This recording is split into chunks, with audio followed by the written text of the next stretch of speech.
Boa noite, galera. Vamos dar início a mais uma aula da nossa querida professora Paty Santos, para que vocês se tornem militares de carreira. Então, boa aula a todos. Vai que é tua, Paty. São todos seus. Obrigada, Jaque. Boa noite. Só mulherada aqui, pelo que eu estou vendo, né? É a mulherada que vai se empenhar, que está estudando e que vai entrar na carreira militar aí, na área militar que deseja. Olha que maneiro, né? Que interessante. Gente, sejam bem-vindas, né? À nossa aula de português 6. É uma aula pensada especialmente aí para a galera que vai fazer a EPICAR, que é no final desse mês já, né?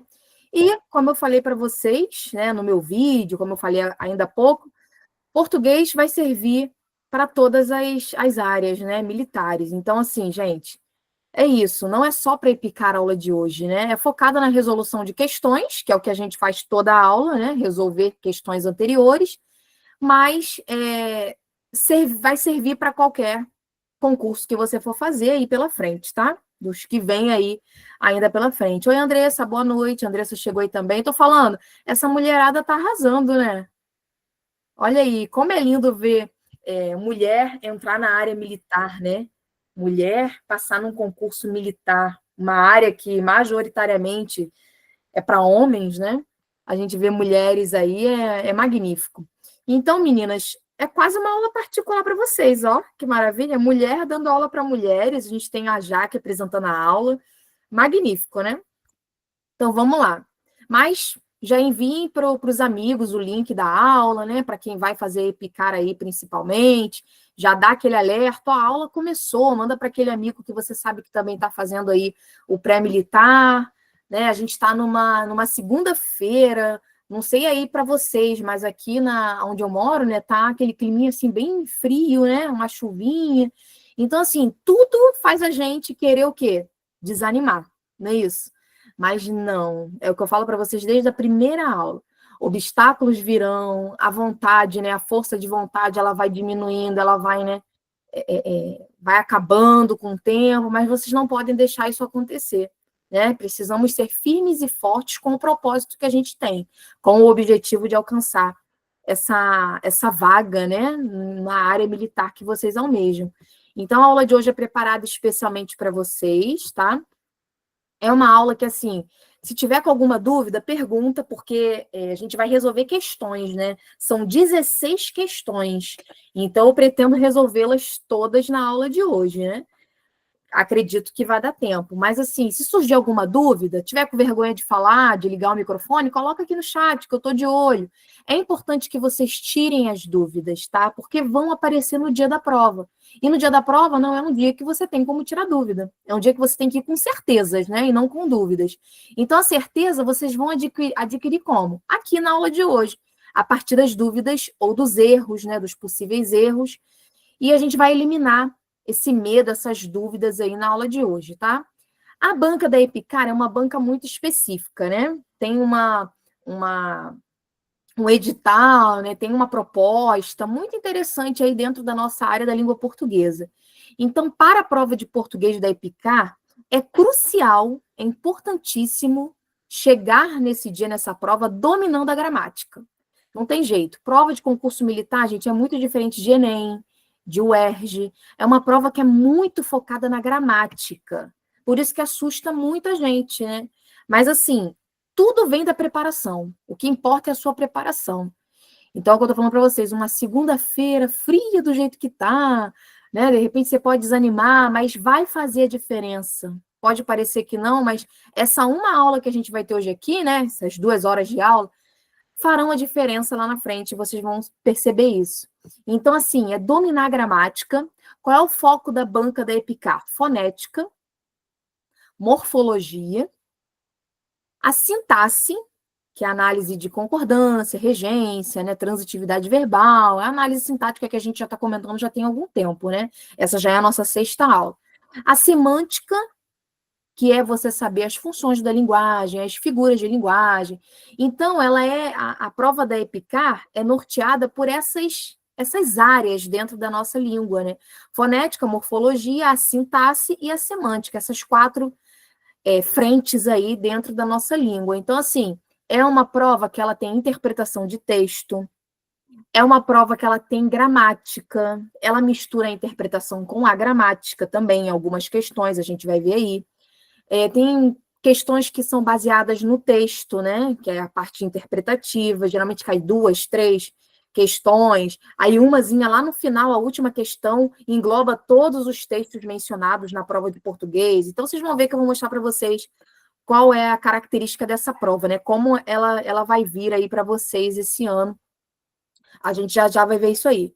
Então, assim, é importante aprofundar a compreensão, a interpretação de texto também, incluindo essa interpretação, essa análise de textos literários, porque cairão poemas, tirinhas, músicas, né? E também não literários. Pode ser que caia um trecho de uma reportagem, uma notícia.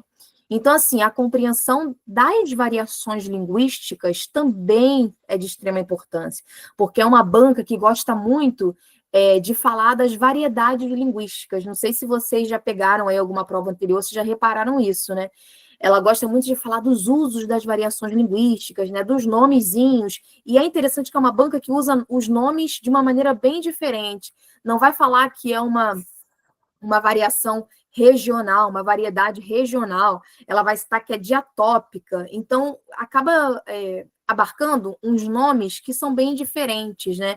Que é difícil a gente lembrar com tanta rapidez assim. É fácil você lembrar quando lê assim, variedade regional. Opa, legal, você que está falando de uma variação de uma região para outra, de um país para outro.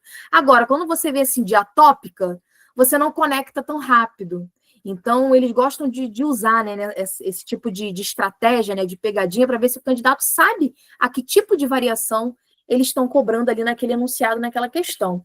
Então, só estou adiantando para vocês, mas a gente vai ver isso aí nessa prova do ano passado, tá? De ingresso, né, em 2025. Então, vamos lá. O que eu vou estudar para EPICAR? Qual é o foco? Lembrando que mesmo que você esteja aí assistindo a aula, o Vidal chegou agora, né? Boa noite. Mesmo que você não vá fazer EPICAR especificamente, mas vai servir.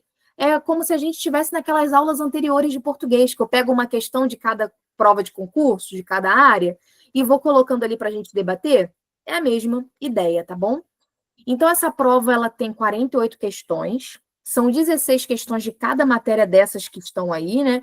16 de português, 16 de matemática, 16 de inglês, e tem uma redação com um tema atual.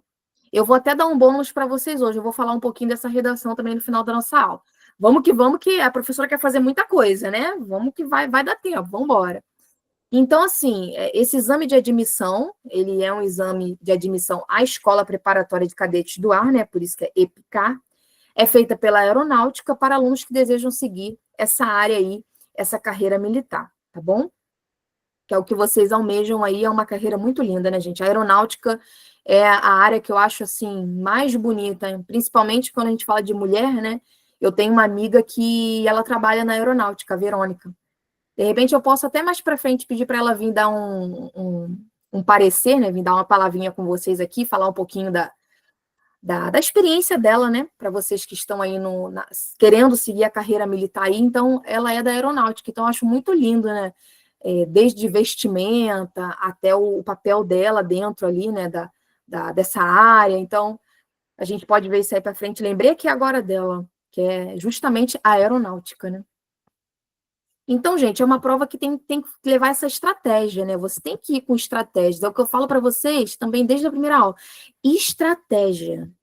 A gente precisa chegar para fazer essa prova com a gramática em dia? Sim, a gramática tem que estar afiada, né? Mas também eu tenho que usar algumas estratégias que a Profepat passa aí desde o início das aulas, né? De resolução de questões, de otimização de tempo. A gente tem que ter um certo cuidado para dar tempo de responder tudo. A gente ainda tem uma redação aí dentro da prova da EPICAR, então tem que ficar ligado aí. Vamos lá, aqui eu trouxe para vocês o edital. O que vem escrito lá no edital, né, da prova, principalmente falando de português, né? Eles botam em tópicos. Então, o tópico 1 é o estudo do texto. É você saber interpretar, compreender um texto. Então, no estudo de texto, vem ali, eles exigem o seguinte, ó, intelecção de textos literários e não literários, verbais e não verbais. O que ele quer dizer com isso? Pode ter poema, pode ter crônica, pode ter conto, pode ter reportagem, pode ter tirinha, pode ter charge, cartoon. É você saber fazer essa conexão entre gêneros, né, diferentes. Por isso que ele diz verbais e não verbais também. Reconhecimento de características do quê? Do que eu acabei de falar, dos gêneros textuais. É você entender que numa tirinha você trabalha com a linguagem mista, porque tem tanto a parte escrita, né, a parte verbal, que é a fala do personagem, quanto os gestos e o próprio desenho do personagem, que é a parte não verbal. Então, você conhecer as características dos gêneros textuais fazem parte aí desse edital também, tá bom? É saber que uma notícia, por exemplo, tem um tom impessoal, a notícia ela é informativa, objetiva, não pode expor opinião. É saber essas características básicas dos tipos de texto, né? Dos gêneros textuais. É isso que ele diz no tópico 1, estudo de texto. Aí vem o tópico 2, que é a gramática em si. O que eu falei para vocês? Aquele quarteto fantástico, né? A fonologia, a morfologia, a sintaxe e a semântica.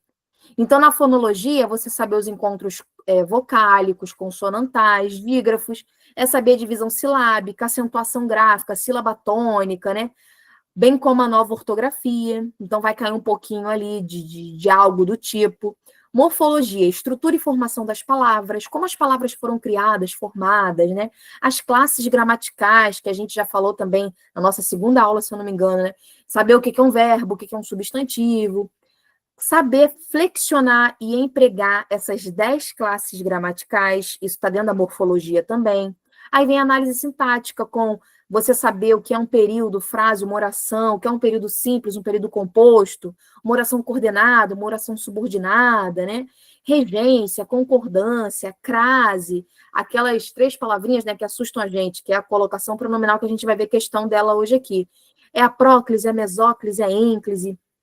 Então, reparem vocês qual é o objetivo da banca, né? Abarca muitas regrinhas gramaticais.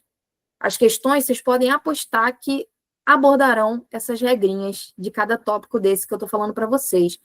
Na semântica, vai cair o quê? Que vem com força, tá? Variedades linguísticas. Isso a gente vai ver na prova do ano passado, que caiu bastante variedade linguística. Figuras de linguagem também caiu bastante. Eu vou até chamar a atenção para vocês, quem quiser anotar aí, espero que vocês estejam com o caderninho já pronto aí, bonitinho, né? Para ir anotando essas dicas. Eu vou falar em cada área o que eu observei nas provas anteriores, tá? O que mais caiu, porque a gente olha assim, caramba, professor, é muita coisa. Realmente é muita coisa. Mas tem, assim, ocorrências maiores, né? Que acontecem mais vezes durante os anos, né? Ocorrência de conteúdos. Então, eu vou falar para vocês. Deixa eu voltar lá. Só para fechar, né? Figura de linguagem é semântica, funções da linguagem é semântica. Quando você fala do número de versos, né? Estrofe, quando é poema, trabalha muito com a parte estilística também. Mas vamos lá, o que eu consideraria que a gente vai trabalhar na aula de hoje, e eu percebi na prova anterior, pelo menos nas 2 provas anteriores, tá? 2023 e 2024. Ou 2024 e 2025, né? Que sempre entra no ano seguinte, né? Vamos lá. Essa parte de reconhecer os gêneros textuais caiu, tá? Nessa prova que a gente vai ver hoje, né? Que a gente vai fazer essas questões dessa prova anterior, caiu tirinha, caiu até samba, caiu música, tirinha, música, poema, tá? Caiu também um texto mais formal, né, digamos assim, tipo um artigo. Então, eu diria que essa parte do estudo de texto vai cair. Isso não tem como a gente fugir, tá? Você saber ler um texto e saber que tipo de gênero é aquele, qual é a característica desse gênero, isso vai cair. Já é o primeiro que eu falo para vocês, reconhecer as características dos gêneros textuais. Agora, na parte de gramática, vou falar para vocês. Na prova anterior, nessa que a gente vai fazer hoje, vai praticar hoje, não vi fonologia. Então já chama atenção. Não estou falando para vocês que não vai cair, tá? Porque está no edital. Mas assim, como eu falei, vamos trabalhar com estratégia? Não vi cair na prova, pelo menos essa que a gente vai trabalhar hoje aqui, não vi fonologia, não. Assim, novo acordo ortográfico, não caiu nada do tipo, vocês vão reparar. Agora, o que veio bastante? Deixa eu ver aqui. Morfologia também não vi, tá, gente? Não cai com tanta ocorrência assim. Essa é a minha dica para vocês. Agora, essas duas últimas vêm em peso, que é o quê? Análise de período composto por coordenação, subordinação, regência, concordância, colocação pronominal. Eu dou um destaque para esses temas. E na semântica, que eu falei para vocês que esses dois últimos caem muito, né? Na semântica, a gente vê aparecendo muito o quê nessas duas, pelo menos duas últimas provas, né? Variedade linguística, então já chama atenção para isso aí. Figuras de linguagem, vocês vão reparar que também vai aparecer metáfora, hipérbole, silepse, e vai aparecer bastante. Funções da linguagem também. Então, dentro da semântica, eu chamo atenção para esses três tópicos: variedades linguísticas, funções da linguagem, figuras de linguagem, tá bom? Então, vocês reparem que nem sempre cai tudo o que está escrito aí. Eles escolhem, né? Não sei para vocês esse ano, né? Falar para vocês o que eles vão escolher cobrar, não sei. Pode ser que escolha até fonologia, mas assim, chama atenção quando há uma certa recorrência, né? É isso que eu estou falando para vocês. Então, assim, vamos praticar essas questões anteriores? Vou botar aqui para vocês. Deixa eu só abrir. Vou mostrar para vocês como que é o caderno de questões, né? Vocês já devem ter dado uma olhadinha aí, né? Deixa eu compartilhar. Tá indo aí para vocês. Aí foi.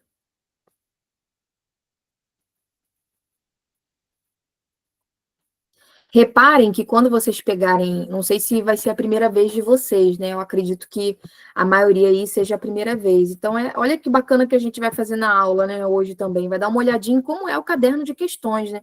Às vezes você olha assim no dia, você fica tão nervoso que você nem lê o que está escrito ali, né? Acaba cometendo alguma gafe, algum erro ali que vai te prejudicar. Então, assim, tem a primeira folha geralmente é a orientação, né, aos candidatos, vai falando quantas questões tem, quais são as disciplinas, né? Como eu falei para vocês, 48 questões dentro aí dessas áreas, né? Português, matemática, inglês, e vem a redação. Então, muito cuidado, analisem esse caderno, avaliem o cartão de resposta se está bonitinho, direitinho, verificar o nome, a data de nascimento, isso é muito importante, número de inscrição, que já vai estar lá também. Deixa eu passar aqui. Não pode rasurar o cartão de resposta, né? Por favor, porque não tem outro cartão de resposta. Ele é nominal, ele é de acordo com a inscrição. Então, para aquele número de inscrição, por exemplo, a Isa vai ter um número que corresponde à inscrição dela. Então, não tem um outro cartão para substituir aquele, né? Aí vem falando também sobre a quantidade de horas que vocês terão para fazer, tá? Incluindo a elaboração da redação, tá? Então, a prova vai ter 5 horas e 20 minutos, já incluso esse tempo da redação que eu falei para vocês. Tem que ficar um certo tempo, né, dentro da sala fazendo a prova, que são 2 horas e meia. Pode levar o caderno, né, de questão aí, o candidato que sair após 5 horas de prova. Aí vem a primeira parte, ó, que vem a língua estrangeira, que é o inglês. Então, primeiro vem as 16 questões de inglês. Vou passar mais rapidinho, né? Que o que interessa para a gente é a parte de português, mas só para vocês verem, ó. As questões de inglês. Aí, 16 questões. Finalizamos aí em inglês. Aí vem matemática. Vocês sempre vão ter um espaço para rascunho, né? Isso que é legal na prova de matemática, não é toda prova que tem assim um espacinho para o rascunho, né? Então o aluno às vezes fica desesperado, né? Caramba, onde que eu vou rascunhar? Onde eu vou escrever e fazer minhas contas? Aí ele continua, não começa da questão 1 de novo, não. Ó, não parou na 16 lá em inglês? Aí ele continua, né? 17. Aí vem mais 16 questões de matemática, ó. Vocês já praticaram com o professor Reinaldo, né? Essas questões aí. Aí depois da de matemática, ó, 25, 26, 27. Acaba aqui na 30 aí, vamos lá. Na 32, né? Aí começa a de português, que é o o objeto da nossa aula de hoje, né? O que importa para a gente aí é a parte aí de português. Aí vamos lá, língua portuguesa. Aí vocês já observam, acho que está dando para vocês verem, né? Vou ver se eu dou uma ênfase no lado. Dá para a gente ler. Acho que está dando. Vamos lá, a gente vai por parte assim, para não ficar ruim para visualizar, né? Aí vamos lá. A parte de português já começa com o texto. E fiquem atentos, porque geralmente a banca gosta de botar assim, ó, texto 1, texto 2, texto 3, ou texto 1, fragmento 2, fragmento 3. Aí vem outros textos, né, durante a prova, não só para a questão 33, no caso, né? Aí pode ser que o texto 1 seja a questão 33, 34, 35, 36. Algumas questões abordarão esse texto 1 aí. Aí lá no final pode ser que tenha uma última questão, que a nossa questão vai dar 33 a 48, né? Que são as últimas, né, questões. São 48, né? Então lá no final pode ser que a banca coloque uma questão envolvendo todos os textos dessa prova de português. Então você precisa ficar atento, porque você pode de repente dar um deslize ali e achar que aquela última questão faça referência só àquele texto que está mais próximo da questão. Mas o enunciado vai ajudar vocês, eu vou mostrar para vocês isso, tá? A identificar que está falando de vários textos relacionados à prova de português, né? Aí vamos lá, o texto 1, considerado nesta prova, é composto por 2 fragmentos de artigos científicos. Olha o que eu falei para vocês, já é um gênero textual, artigo científico, que apresentam definições importantes sobre os conceitos de identidade, coletividade e identidade coletiva. Olha que bacana, porque ele usa 3 termos aí que em nenhum momento fala de uma individualidade, né? Isso já me chama atenção. Fala de identidade, de você ser um indivíduo, né? Da sua identidade, só que ele vai abarcando, ó, a coletividade e a identidade coletiva. Então chama muito atenção essa parte do coletivo, né? Que vai falar de uma certa maneira no geral, no coletivo, não só de um indivíduo para um indivíduo. Então, nesse mesmo trechinho que está em negrito, que já chama atenção porque está em negrito, já vai te ajudar a entender o que esses textos querem. E isso é interessante perceber. Já é a compreensão e interpretação de texto trabalhando ali. Aí vem fragmento 1. Identidade nacional e memória coletiva. Aproximações possíveis. Lembrando que é um artigo científico. Então, ele provavelmente trabalhará com palavras mais rebuscadas. Prestem atenção nisso, tá? Provavelmente ele vai trabalhar com alguma crítica ou algum estudo que foi feito, né, em tal tempo, pode fazer uma conexão com algo mais atual, um estudo antigo com algo mais atualizado. Então, você já repara no gênero e nessas características desse gênero. Aí ele vai falando do linguista. Como a gente está falando de uma prova de língua portuguesa, né, gente? Se preparem para lerem artigos científicos dentro da área da linguística, tá? Porque é a nossa área, é a área dessas questões ali, né? Que essas questões trabalharão com a língua portuguesa. Então, pode estar falando de línguas, né, diferentes, de modos de falar diferentes. Aqui ele está chamando atenção para um linguista, que é o José Luiz Fiorin. Retratou que a identidade nacional é uma criação moderna. Ela começou a ser construída lá no século XVIII e se desenvolveu plenamente no século XIX. Já que antes dessa época não se pode falar em nações propriamente ditas. Nós podemos compreender que uma nação é feita por um legado de lembranças que é aceito por todos. Sendo assim, a nação é uma herança, tanto simbólica quanto material, e pertencer a uma nação é ser herdeiro de um patrimônio comum. Sabe o que ele quer dizer com isso? A língua portuguesa não é só minha, não é só sua, não é só da Isa. A língua portuguesa é comum a todos. Forma parte de uma identidade que é nacional. Olha que interessante. E lembra que eu falei, quem estava nas minhas primeiras aulas, eu falei que prova de concurso militar gostam muito de falar, exaltar certos elementos da nossa língua, da nossa pátria. E se é uma prova de língua portuguesa, a gente vai exaltar o quê? A própria língua, né? Então, fiquem ligados a essas temáticas para vocês interpretarem mais rápido, entenderem o teor do texto de forma mais completa, mais objetiva, mais rápida, tá? Para te ajudar na hora da prova. Então, Aí ele fala, entretanto, para criar o mundo de nações, não bastava fazer um inventário de heranças, era preciso construí-las. Era necessário buscar um fato que pudesse testemunhar um passado prestigioso que representasse uma coesão nacional, e esta é uma tarefa longa e coletiva. Assim sendo, a nação ela nasce de uma invenção e é considerada numa alma nacional que deve ser elaborada. É necessário uma história que estabeleça continuidade com ancestrais, que elenque heróis e modelos de virtude nacionais. Olha aí o que eu falei. Que se organize sob uma única língua e que tenha monumentos culturais. Vou abaixar aqui um pouquinho. Que tenha elementos culturais, paisagem típica, hino, bandeira, especificidades culinárias e etc. Tudo isso leva a pensar que a identidade nacional é um discurso, e como todo discurso é constituída dialogicamente. Gente, essa palavra ela vai ajudar a resolver algumas questões aí, hein? Dialogicamente. A nossa identidade nacional ela é constituída, ela é construída a partir de diálogos. E eu não digo diálogos no sentido de estar conversando em português, não. Mas eu digo de diálogos entre várias situações, né? Entre a ancestralidade, entre a atualidade, a contemporaneidade. Então, há esse diálogo que precisa ser constituído e construído pelos falantes da língua, né? De tempos em tempos. Aí a gente lê o fragmento 1. Opa, peraí que eu passei demais.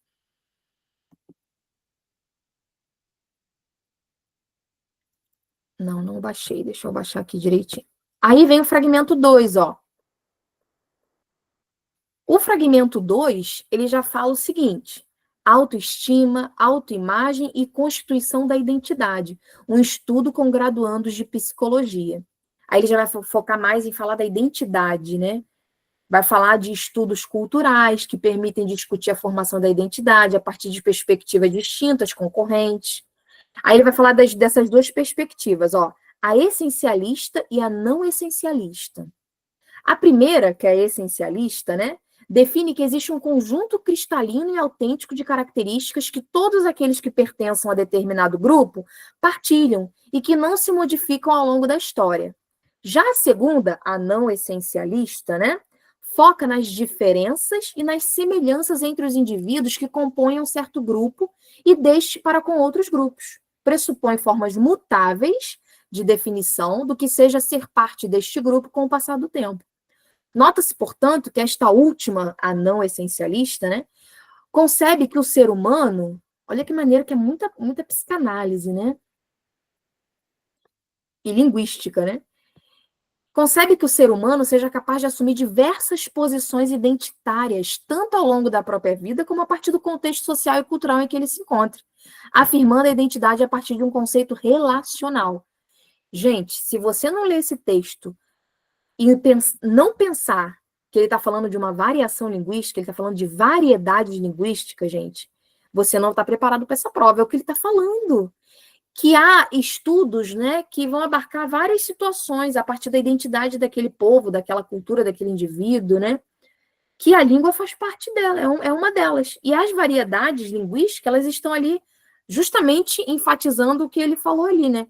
Elas afirmam a identidade a partir de um conceito relacional, a partir de uma região distinta, a partir de um contexto diferente. Basicamente, ele está falando de variações linguísticas também, né?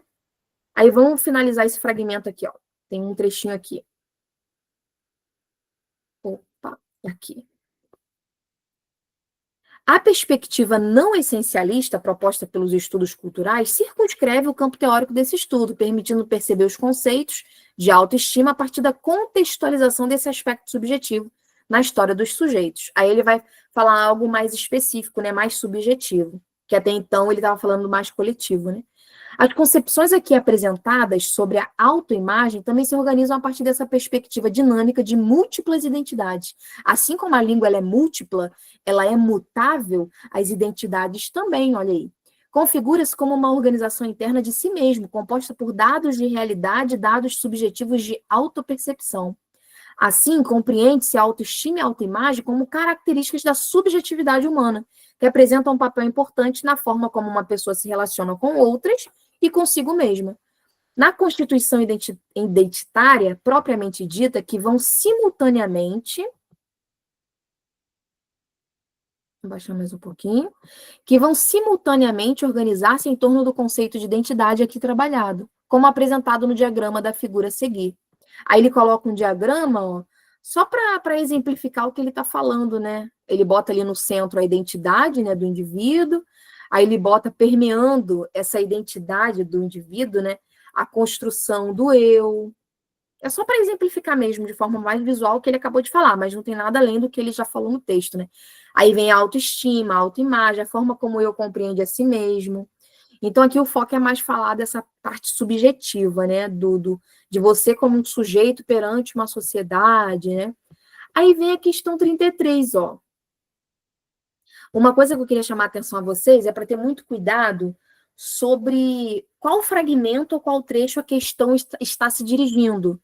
Porque, como eu falei para vocês, as questões da EPICAR trabalham muito com fragmento 1, fragmento 2, texto 1, texto 2, texto 3, mas o enunciado ele vai estar te falando ó, sobre o primeiro fragmento do texto 1, então vou ter que ir lá naquele que eu li no início, né? É o primeiro fragmento do texto 1, é aquele lá no início mesmo. O que é correto dizer?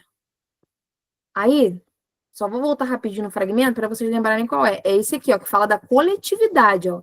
Fragmento 1, memória coletiva, aproximações possíveis. Então, é isso que ele quer na 33. Ele não quer que você conecte com o fragmento 2, tá?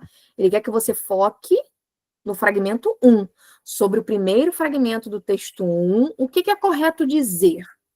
Vamos ver se vocês conseguiram interpretar e entenderam o que ele quer. Repare, é uma questão puramente interpretativa. Então, assim, quem fala para vocês assim, a prova de concurso militar não trabalha com interpretação de texto, não. Tem interpretação de texto, sim. Principalmente quando ele bota as primeiras questões, assim, né? Geralmente é a questão, as 2, 3 primeiras questões, ou ele pode até fazer essa jogada, né? Começar com questão de interpretação, depois usar aquele mesmo fragmento para fazer uma questão de gramática, depois voltar para outro fragmento, questão de interpretação. Então, há essa multiplicidade aí de situações acontecendo, né? De questões. Não pense que é só gramática o tempo todo, não. Tem gramática sozinha, tem interpretação de texto sozinho também. Tem os dois trabalhando juntos também, tem questão assim. Vamos lá, o que vocês marcariam? Tá falando que o correto é dizer, aí vem a letra A. Ao falar de identidade nacional e memória coletiva, é impossível falar de conceito de nação, pois não há legado passível de aceitação por parte de uma sociedade constituída. O que vocês acham dessa letra A, hein, gente? Quero ouvir. O que vocês marcariam? E aí? Para mim, essa letra A, ela está totalmente contra o que o texto falou para a gente, né? Vocês repararam isso? Ele está dizendo que quando o texto fala de identidade nacional e memória coletiva, é impossível, olha o erro aí, olha a palavrinha que está errada, é impossível falar de conceito de nação. Aí ele piora a situação, ó, pois não há legado passível de aceitação por parte de uma sociedade constituída. Que isso? Claro que há. É a partir do legado que você vai construindo, né? A identidade de um povo, a sociedade. Nossa, essa ata tá péssima, né, gente? Ó, alguém botou aqui no chat, deixa eu ver. Isa falou que é C, ó. Vamos ver se é C? Vamos ver a B. Ao falar da identidade nacional, deve-se pensar no período de sua construção, visto que, para haver tal identidade, faz-se necessária a existência de uma nação. Aí você vai. Aí, cuidado, né? Olha o que a letra B está falando. Que para haver identidade, tem que ter existência de uma nação. Mas a nação ela não é criada a partir de vários indivíduos, de várias identidades, que são mutáveis, que são múltiplas. Aí ele está se contradizendo um pouquinho, né? Não diria no início, mas no final ele faz uma contradição ali, bem sutil, mas faz. Aí vem a letra C, que a Isa apostou na letra C, ó. O nosso gabarito é a letra C. Segundo o texto, os autores entendem que existe uma série de elementos, olha que bacana, há uma série de elementos que juntos marcam o nascimento de uma nação e apontam para uma identidade nacional formada dialogicamente.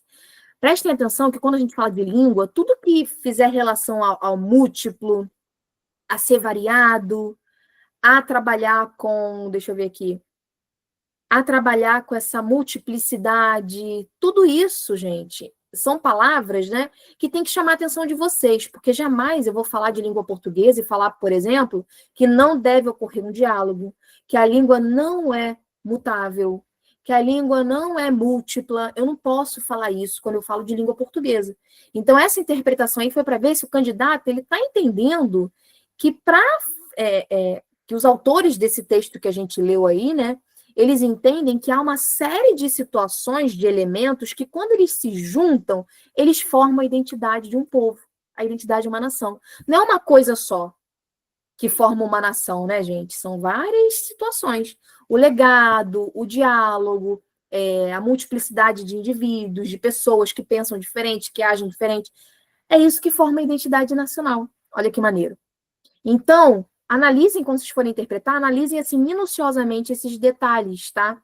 Eu já anotaria isso aí no caderninho. Muita atenção que a prova de português jamais vai estar falando para você não dialogar, para você entender a língua como algo que não é múltipla, não é algo mutável. A língua é múltipla, a língua é mutável. Então, tudo que vá contra isso, elimina da sua resposta, tá bom? Aí vem a letra D, só para a gente ver o que tem de estranho na D. Ó. Ao acreditar em uma origem comum, que une indivíduos diferentes, mas que pensam em si mesmos como parte de uma coletividade, retifica-se a ideia de nacionalidade e identidade. Aí o problema está na parte do retificar. É como se tudo que ele estivesse falando anteriormente estivesse errado.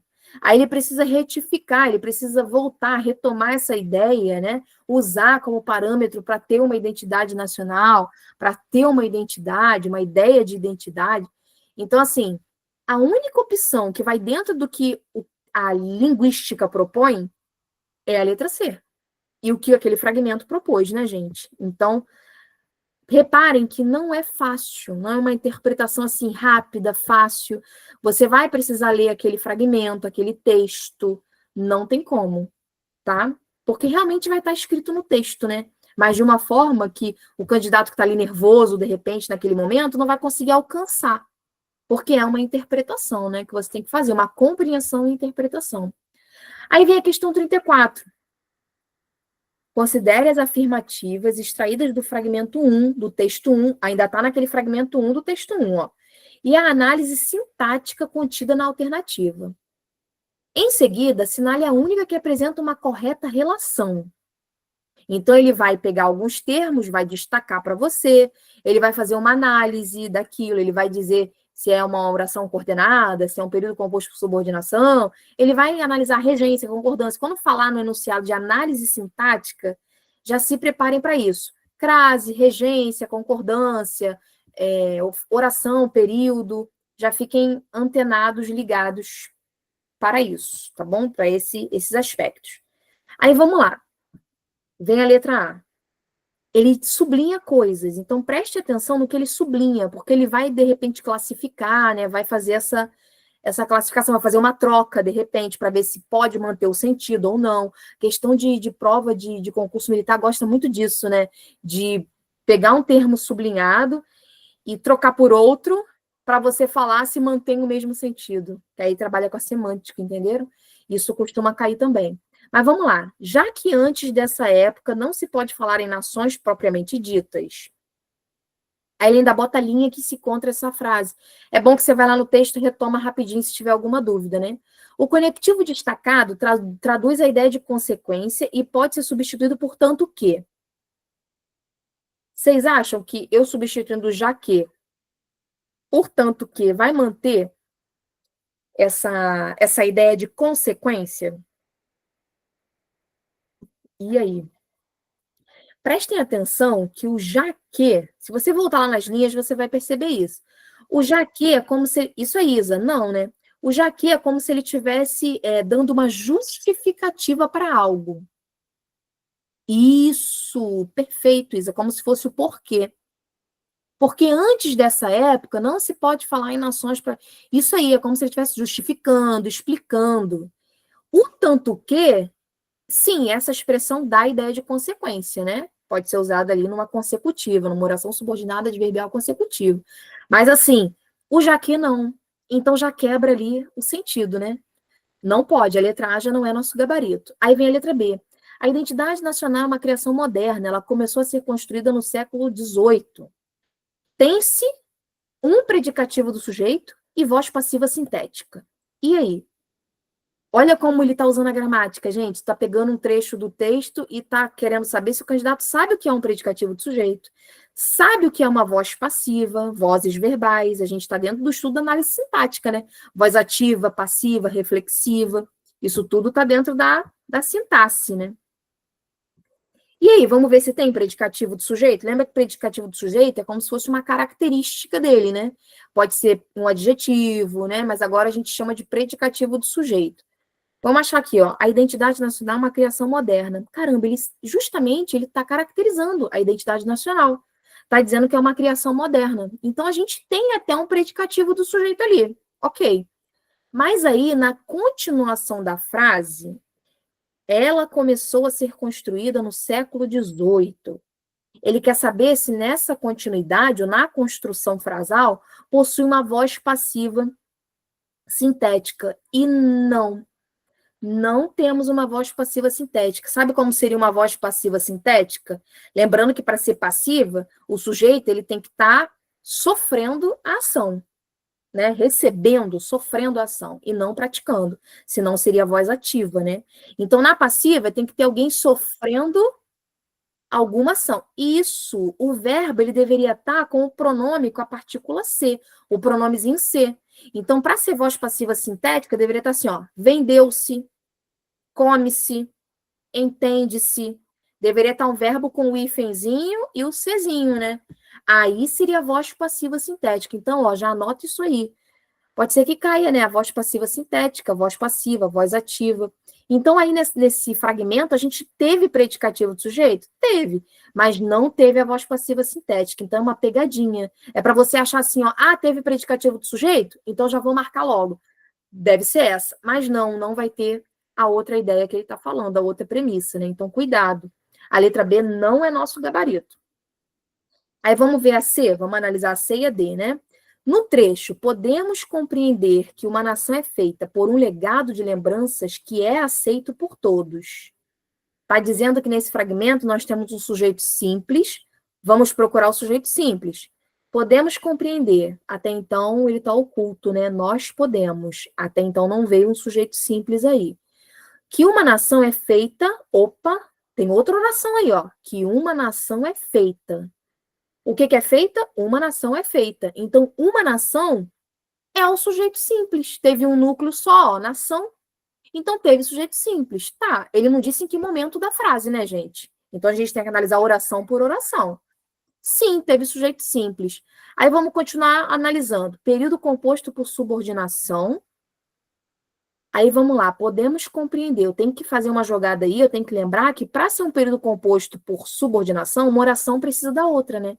Uma oração se subordina à outra.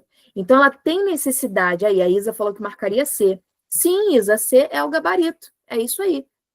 Mas vamos lá. Aonde tem um período composto por subordinação? Podemos compreender. O que nós podemos compreender? Eu preciso dizer o que nós podemos compreender. Porque, gente, se eu só fizer a frase assim, ó, podemos compreender. Aí você vai e pergunta, mas nós podemos compreender o quê? Tem muita coisa aí que a gente pode compreender. Aí o restante da oração meio que explica, né? Complementa o que a gente pode compreender. Então, vi que há um período composto por subordinação, sim. Agora, agente da passiva. Aí eu vou dar uma dica para vocês. O agente da passiva, ele é como se fosse o sujeito, né? Só que ele está passivo, então ele está sofrendo, ele está recebendo a ação.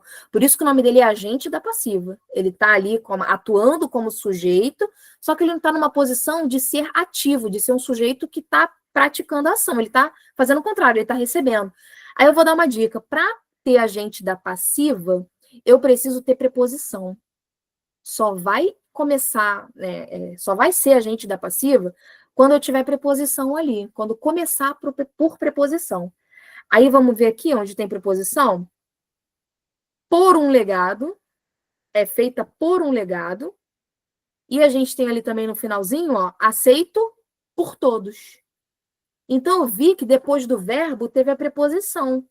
e realmente atua como um agente da passiva, porque tá numa voz passiva, né? A gente tem uma voz passiva acontecendo ali, né? A gente tem um verbo, a gente tem... Cadê? Deixa eu ver aqui a frase. A gente tem um verbo no particípio, que é o aceito, né? Que é o particípio irregular. A gente não usa aceitado, né? É aceito. Então, assim, a gente tem uma construção de uma voz passiva, né? E a gente tem a preposição, então a gente tem agente da passiva. Então, essa é a dica para descobrir o agente da passiva. Precisa começar com preposição, tá bom? E ele não pode estar praticando, obviamente. Ele vai receber a ação, sofrer a ação. Então, a letra C é o nosso gabarito. Vamos ver por que a D não pode ser? Tem um detalhezinho errado na D. Prestem atenção, que essa questão foi gramática pura, né, gente? É análise de fragmentos com a gramática acontecendo aí, em várias situações. Nos trechos, a identidade nacional é uma criação moderna, nenhuma nação é feita por um legado de lembranças que é aceito por todos, o verbo ser foi empregado como um verbo de ligação. Dessa forma, em todas as ocorrências, antecede predicativos do sujeito. Aí, vamos lá. Para o verbo ser atuar como verbo de ligação, ele precisa estar sozinho. Primeiro detalhe, ele tem que estar sozinho, não pode ter uma locução verbal. Senão ele vai ter outro sentido, ele não vai ter o sentido de estado, de mudança de estado, como acontece ali, quer ver? Cadê? É feita. Repararam? Que o é junto com o feita acaba dando para esse verbo ser um aspecto de ação, porque é feita, você tem que fazer alguma coisa, né? É feita de algo. Então, cuidado, o verbo de ligação ele não pode ter sentido de ação. Por isso que a letra D está errada. Entenderam qual é a jogada, a sagacidade que você tem que ter ali? É você saber analisar vários aspectos dentro da análise sintática, foi o que a gente fez aqui.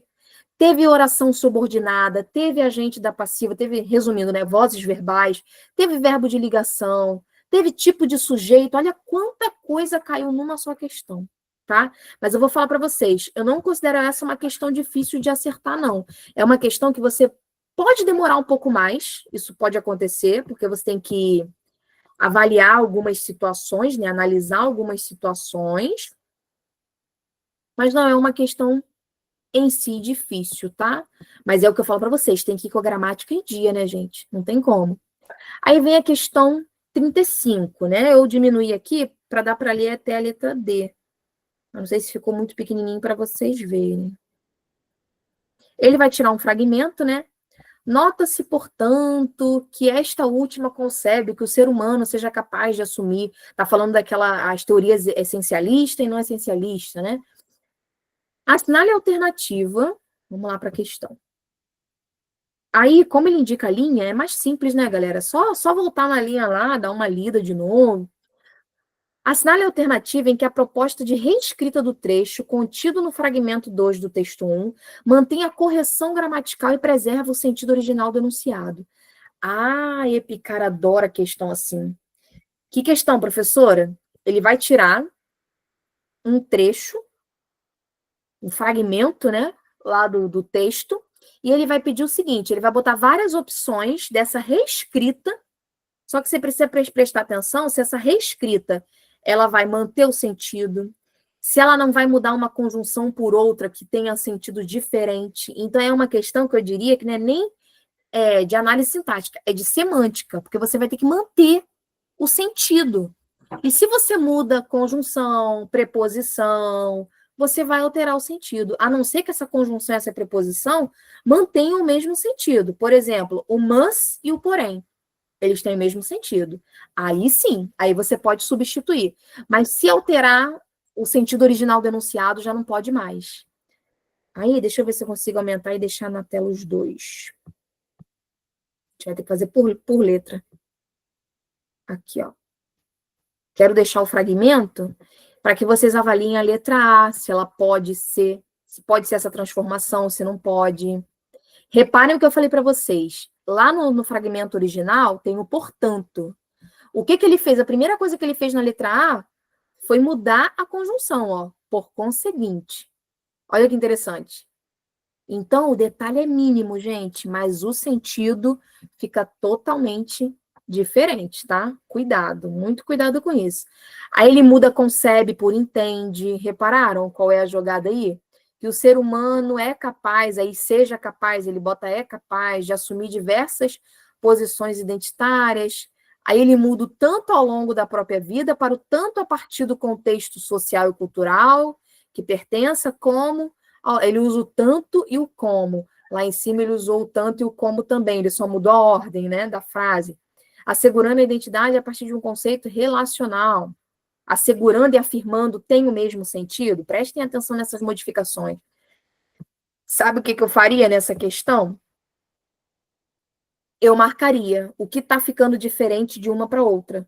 Então, por exemplo, o afirmando, que é no trecho original, no que ele faz, né, na reescrita, digamos assim, ele já muda o afirmando para assegurando. Prestem muita atenção, porque a troca do afirmando por assegurando vai modificar o sentido. Afirmar é diferente de assegurar. Então, olha aí. O por conseguinte é diferente do portanto. Então, vai transmitir um sentido diferente. A letra A já não é o nosso gabarito, por conta dessas diferenças de palavrinhas mínimas, podem fazer total diferença. Aí vem a letra B, ó. A letra B, essa questão aí é pegadinha pura.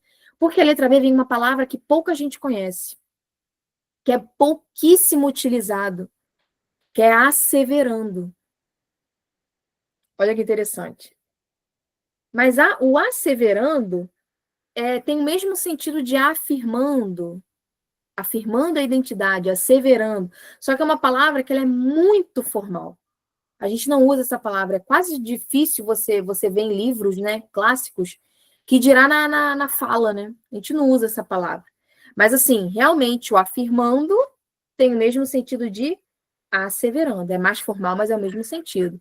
Aí ele continua, ó. Compreende-se que esta última considera que o ser humano seja capaz de assumir múltiplas disposições identitárias. Aí, vamos lá, ele fala múltiplas disposições. Lá no texto original, ele fala assumir diversas posições. É a mesma coisa, né, gente? Olha aí. Múltiplas disposições é a mesma coisa de diversas posições. É igual. Não só a partir de um contexto social, mas também ao longo da própria vida. Gente, a letra B falou bonitinho, né? Escreveu a mesma coisa do texto original, só usou uma palavra mais formal para confundir o candidato, né? Ou até mesmo usou um sinônimo. Aí, ok. Sinônimos você pode usar, porque vai ficar com o mesmo sentido, né? A letra C, eu já vou dizer para vocês até rápido. A letra C, o erro está no refutando. Aí você não precisaria nem analisar o resto. Sabe por quê? Quando ele usa o refutar, refutando, já vai contra tudo o que você falou. Refutar significa ir contra. Significa negar. Então, olha aí. Eu já não marcarei letra C por conta dessa palavra. Mas olha como ela é mais rebuscada também, repararam? É para confundir o candidato. Esse asseverando, refutando, pouca gente conhece. Aí é para ver se você tem um domínio, um amplo vocabulário, né? Se você entende o significado, o sinônimo. E vem a letra D. A letra D, o erro, no todavia, isso. Pois é, o todavia muda. Lá na nossa era qual mesmo? Era o portanto, né? Se eu não me engano, era o portanto. Deixa eu voltar aqui rapidinho. Isso, é o portanto. Todavia não pode ser substituído por portanto, nem portanto pelo todavia. Isso aí, Isa. Porque possuem sentidos diferentes, né? O portanto dá uma ideia de quê? De conclusão, né? É como se você estivesse finalizando uma ideia, concluindo uma ideia. Já o todavia dá uma ideia de oposição, de contraste. Então, assim, muito cuidado com o significado. Aí ele trabalhou muito com o sentido de conjunção, com sinônimos, com vocabulário. Olha que interessante, né?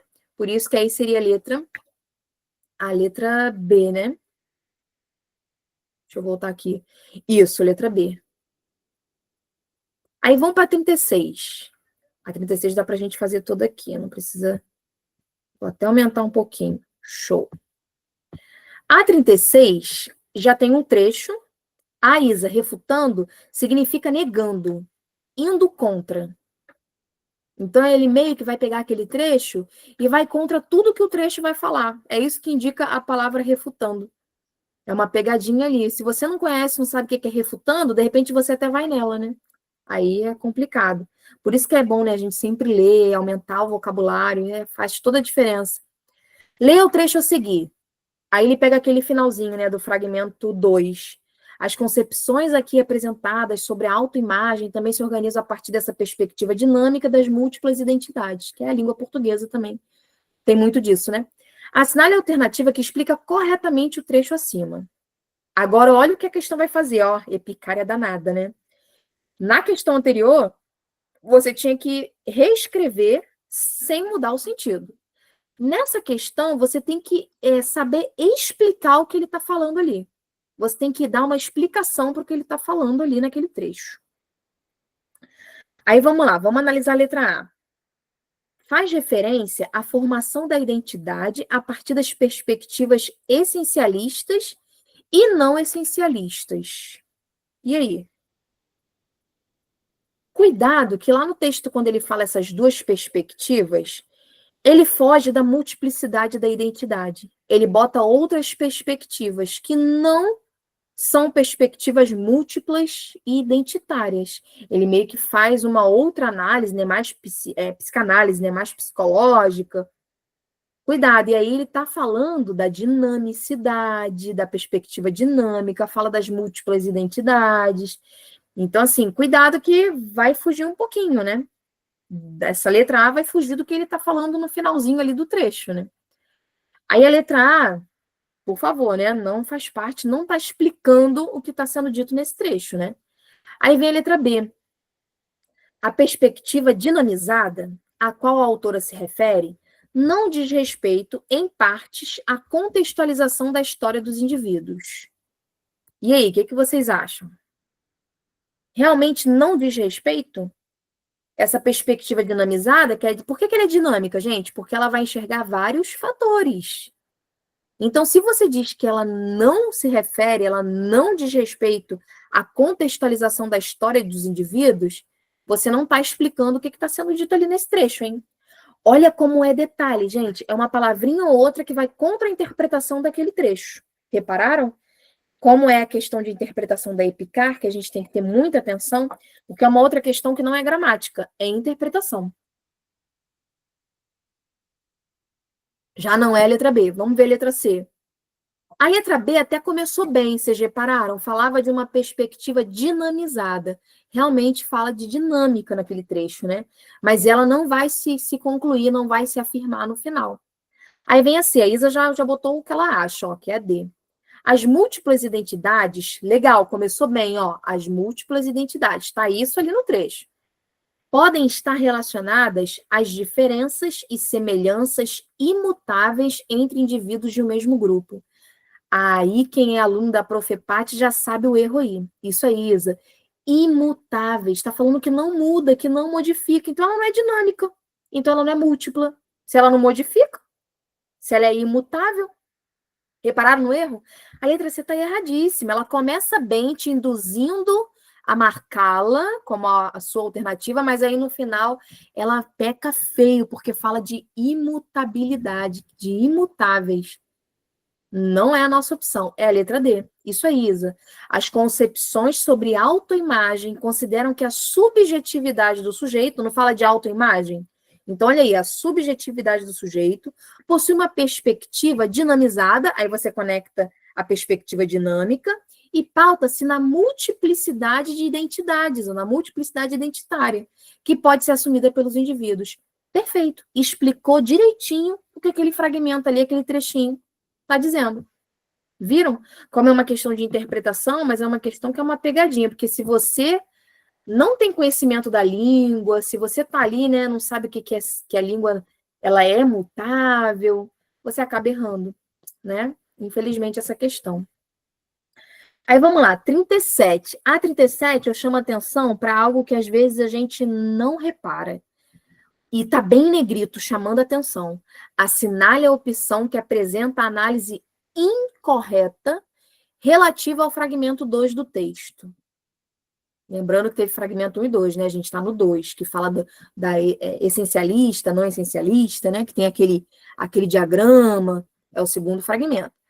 Aí, vamos lá, você tem que marcar a que está incorreta. Então, das 4, a gente vai ter 3 que estão certas, mas não é para você marcar. Porque você tem que marcar aquela que está incorreta. A incorreta vai ser o seu gabarito, a sua correta, entendeu? Então, assim, a Epicara ela ainda bota em negrito, porque ela tem noção de que muito candidato erra, né? Mas não é para te ajudar, não, porque muitas vezes você passa, assim, batido, mesmo estando em negrito. Por isso que eu chamo a atenção. Nessa hora, eu já circularia essa palavra, ó, porque vai chamar a atenção para minha visão, para entender que eu tenho que marcar que ela está errada. Então, o que eu faria também? Vou com a minha canetinha ali e boto um certinho do lado das que estão corretas, das que não podem ser a minha resposta. Para você eliminar logo, essa tá certa, então eu tenho que achar que tá errada, né? E por aí vai. São algumas estratégias para que você não erre uma questão assim, porque, gente, concurso militar adora botar questão assim, que você tem que marcar incorreta, aí você vai, acaba tentando achar correta e marca errada, e confunde a mente, realmente, né? Porque a gente está querendo marcar correta, né não? Aí vem ali, ó, incorreta, confunde a ideia. Mas vamos lá. No segundo parágrafo, tem o uso do verbo permitir, que está no gerúndio, sugerindo que a ação é contínua e simultânea. Aí vamos lá, o que eu tenho que fazer? Na letra A, eu vou ter que voltar no texto, porque ele não bota um trecho ali desse verbo permitir, não bota como ele se encontra na frase. Então, mas ele já me diz onde está, no segundo parágrafo desse fragmento. Então, eu vou lá no segundo parágrafo e vou ver se esse verbo permitir, ele está sugerindo, não quer dizer que seja, né? Está sugerindo que a ação ela é contínua e simultânea. Aí, você vai ter que voltar lá e vai ter que ver, né? Vou voltar aqui rapidinho, ó. Aqui, ó, no segundo parágrafo, né? Então vai estar mais para cá, quer ver? Aqui, ó. Aqui, achei. A perspectiva não essencialista proposta pelos estudos culturais circunscreve o campo teórico desse estudo, permitindo perceber os conceitos de autoestima, aí, né? E continua. Permitindo perceber os conceitos de autoestima. Então, no segundo parágrafo, o verbo permitir, vamos voltar aqui. No segundo parágrafo, esse uso do verbo no gerúndio sugere que a ação é contínua e simultânea. Sim, né? Sim, ela pode estar indicando uma consequência, né, de uma ação que ela é simultânea, que ela pode ser contínua, né? Ela é uma ação simultânea principal, porque você está com a oração principal, com a ideia principal e anterior colocada ao verbo no gerúndio, você está indicando que esse verbo no gerúndio prescreve uma simultaneidade com o que está acontecendo anteriormente. Sim. O gerúndio, gente, ele pode fazer isso aí. Ele pode demonstrar uma ação contínua, ele pode demonstrar que a ação está acontecendo simultaneamente a outra. Então, não quer dizer que quando você permite, que você está permitindo que aquilo aconteça, que você não tem uma relação com um outro período, com uma outra ação, um outro verbo, né? Então, pode ser simultâneo, sim. Então, olha aí que eu falei para vocês, a letra A, ela está correta. A gente tem que marcar o que está incorreto, né? Então, vamos lá, a gente já elimina, né? Não vou marcar A porque ela está certinha, eu já faria um certinho do lado dela. Aí vem a letra B. Em também se organizam a partir dessa perspectiva dinâmica de múltiplas identidades, a próclise se justifica pela presença do advérbio também. Aí, vamos lá. O que é a próclise, professora? A gente está falando de colocação pronominal. É quando você usa o pronome antes do verbo. É a próclise. Vem de pré, né? Pré, pró, antes. Aí ele está dizendo ali, vamos ver, é o se organizam, né? É o pronome antes do verbo organizar. Ele está dizendo que o pronome está antes do verbo porque vem um advérbio na frente. Aí eu vou falar para vocês, dentre as regrinhas da próclise, tem uma regrinha lá que diz que quando tiver um advérbio no início da oração ou antes da ocorrência desse pronome, desse verbo, o advérbio, ele automaticamente puxa o pronome para antes do verbo. O também, ele é um advérbio. Ele está indicando uma afirmação, né? Então, assim, ele puxou o pronome para antes do verbo. Então, sim, ou qualquer tipo de advérbio pode fazer isso, tá, gente? De negação, de modo, enfim. Ele tem uma regrinha dentro da próclise que diz que quando começar com advérbio, o pronome ele precisa vir antes do verbo, ele precisa estar em próclise. Então, a B também está certa. Olha aí, regrinha de colocação pronominal, né? Se você não sabe, não estuda colocação pronominal, já era, né? Aí vem a letra C. A palavra aqui ocorre 2 vezes no último parágrafo, apresentando o mesmo referente e a mesma função sintática. Aí você tem que voltar lá e ver como que esse aqui tá atuando, né? Ocorre 2 vezes no último parágrafo, apresentando o mesmo referente e a mesma função. Vamos ver aqui. Acho que é quando ele fala do artigo, né? Aqui apresentados, ó, pelo que eu me lembro, ó.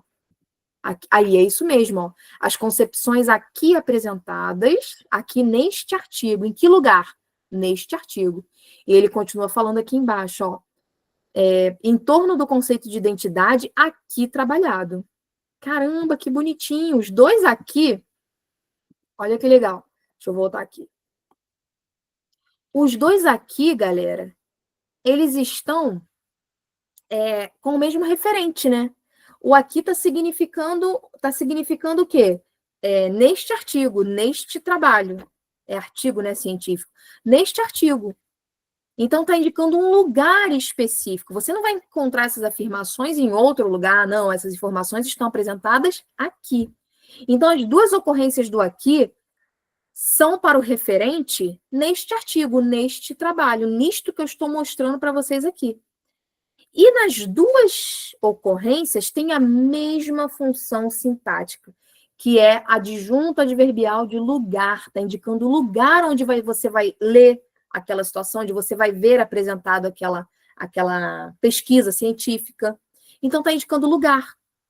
Então, perfeita a letra C. Era só você voltar no último parágrafo e ver a que se refere o aqui. Nos dois casos, se refere ao trabalho, ao artigo, e se se refere a um lugar específico, né, que é o próprio artigo, os dois têm a mesma função sintática, que é adjunto adverbial de lugar. Então, achamos a nossa alternativa incorreta, que é a letra D. Olha só o que ele fala na letra D. No último parágrafo, o vocábulo como foi empregado 4 vezes. Aí você vai ter que olhar essas 4 ocorrências dele lá. Nas linhas 28 e 31, ele está dizendo que é uma conjunção subordinativa. E nas linhas 33 e 37, é uma preposição. Aí, se a gente voltar lá, a gente vai ver que tem um detalhe aí, tem um erro aí, que é o como na linha 28. Deixa eu voltar aqui para vocês. Por enquanto tá bonitinho ali, mas o como na linha 28, que é essa aqui, ó. Acho que é essa aqui mesmo, né? 28, 29 e 30. Isso aí. Esse como ali tá assim, ó. Configura-se como uma organização interna de si mesmo. Aí, gente, cuidado que o como, ele não vai estar indicando comparação. Ele vai estar indicando como se fosse uma categoria, uma função. Configura-se com essa função, uma organização interna de si mesmo. Então, aí, é a única dessas 4 ocorrências, né, que não vai seguir o proposto aqui na questão, ó. Tá dizendo que é uma conjunção subordinativa. Não é uma conjunção subordinativa. Na linha 31 é. Mas na linha 28, a gente vai ver que ela tem uma função de preposição, tá? Assim como na 33 e 37. Aí, ok. Mas, assim, a 28 não é conjunção. As outras estão corretas. O que pega é um detalhezinho, né? Na linha 31, o como é conjunção. Na linha 33 e 37 é preposição, do jeito que está falando ali. Mas na 28, não é. E é interessante que é logo na primeira linha que ele colocou ali, né? Me chamou a atenção isso. Ele poderia muito bem fazer uma pegadinha e botar depois. Falar da linha 28 depois, mas não. Ele, inclusive, seguiu a ordem, né, da linha. Então, na primeira linha, se você analisasse ali o como, você já ia ver que não é uma conjunção subordinativa. Para ser uma conjunção subordinativa, ele teria que estar dentro de uma oração subordinada, e o como, ele é comparativo, né, ou causal. Você teria que ainda avaliar isso. Se esse como está com significado de causa, se esse como está com significado de comparação, para poder ser uma conjunção. E nesse caso ali eu já mostrei para vocês. O como, ele é preposição, ele não está indicando uma comparação, não está indicando uma causa, ele está indicando uma categoria, uma função.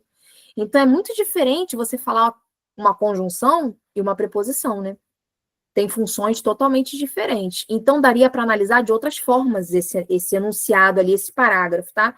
Dividindo orações, entendendo o sentido desse como. Então, assim, há muitas possibilidades, né, de avaliar. Aí vem... Opa, diminuiu muito. Cadê? Deixa eu voltar aqui que diminui muito. Cadê era a questão? Aqui, da Mafalda. Aí, gente, vem uma outra questão, ó. Novamente, como eu falei para vocês, texto 1, texto 2. A Mafalda vai e fala assim, ó, viva a pátria, viva a pátria. E continua falando, né? Viva a pátria. Aí o pai, de tanto ela falar viva a pátria, né? O pai vai e fala, né? O que está acontecendo, Mafalda? Hoje não é nenhuma data cívica. Aí ela vai e acaba questionando, mandando de volta para o pai outra pergunta, né? Que me importa? Eu amo a pátria todos os dias e não quando o calendário manda. Olha que bonitinha, olha a crítica que está sendo feita, né? Muita gente só bota a mão no peito, né? Só canta o hino nacional. Quando é a época para cantar, né? Independência do Brasil, proclamação da República, não sei o quê. Não, para personagem é todo dia. Eu não preciso ter uma data, um calendário me mandando assim, você só vai cantar o hino nacional às segundas na escola. Não. Você pode cantar em vários momentos, né? Então, assim, vamos ver o que ela quer da gente, essa questão. Essa questão é maravilhosa, né? Tudo a ver com a área e tudo mais. Eu falo para vocês, prestem atenção em questões do tipo, né? Associando o fragmento 1 do texto 1, que falava da multiplicidade da identidade, né, da língua. Olha que interessante, ele está falando do fragmento 1 do texto 1. E ele está conectando ao último quadrinho do texto 2. Então, reparem a conexão que as questões fazem, tá? E assinale a alternativa correta. Gente, interpretando a tirinha, eu já acho a resposta. Aí, a Isa, eu nem botei tão grande assim, né? Ainda ficou um pouquinho. Dá pra gente ir só para as opções. Acho que agora foi. Ficou um pouquinho maior. A Isa botou a C. É a C. Olha o que diz a letra A. A personagem manifesta um posicionamento apático em relação ao sentimento patriótico. Gente, apático? Por favor, essa questão é para você gabaritar. A questão é feita para você acertar, tá? Apático, se ela fosse realmente apática, ela não estaria gritando 3 balões seguidos, né? 3, como é que fala? 3 quadrinhos seguidos. Pátria, pátria, pátria. Não, ela não tá apática. Aí vamos ver a B. A personagem enfatiza a obrigatoriedade de expressar amor pela pátria em ocasiões especiais. Óbvio que não. Ela fala o contrário disso, né, gente? Não é em ocasiões especiais. Eu quero falar todo dia. Ou quando eu quiser. Elimina a letra B. Aí vem a letra C, que a Isa falou que é o nosso gabarito. Ó. A personagem destaca a importância de um amor patriótico que transcende as convenções temporais. Não quer dizer que você só sente aquele amor naquela época e acabou, naquele dia acabou. Transcende as convenções temporais. Sendo assim, a nação é uma herança, tanto simbólica quanto material, e pertencer a uma nação é ser herdeiro de um patrimônio comum. Tudo que uma prova de concurso militar quer que você, como candidato, entenda. É isso. É a importância do amor patriótico, né? Que você tem que amar a sua pátria, independente da época, do ano, enfim, das convenções. Olha que maneiro. É a letra C, isso aí. Aí vem a letra D. Olha também a opção absurda, né? A personagem não sugere uma crítica à superficialidade do patriotismo. Claro que ela sugere. A partir do momento que ela joga a pergunta para o pai dela, né, dizendo ali que ela fica inconformada, que eu tenho que cantar o hino ou mostrar o amor pela pátria só em épocas específicas. Então a D está indo ao contrário do que realmente a crítica da crítica real que ela está fazendo, né? Então, gente, questão 38 é gabarito ou gabarito, né? Não tem como nem você pensar em outra opção aí, né? Em outra situação, tem que ser o gabarito. Aí vem a 39, ó. Qualquer dúvida, tô de olho aqui, pode perguntar, tá?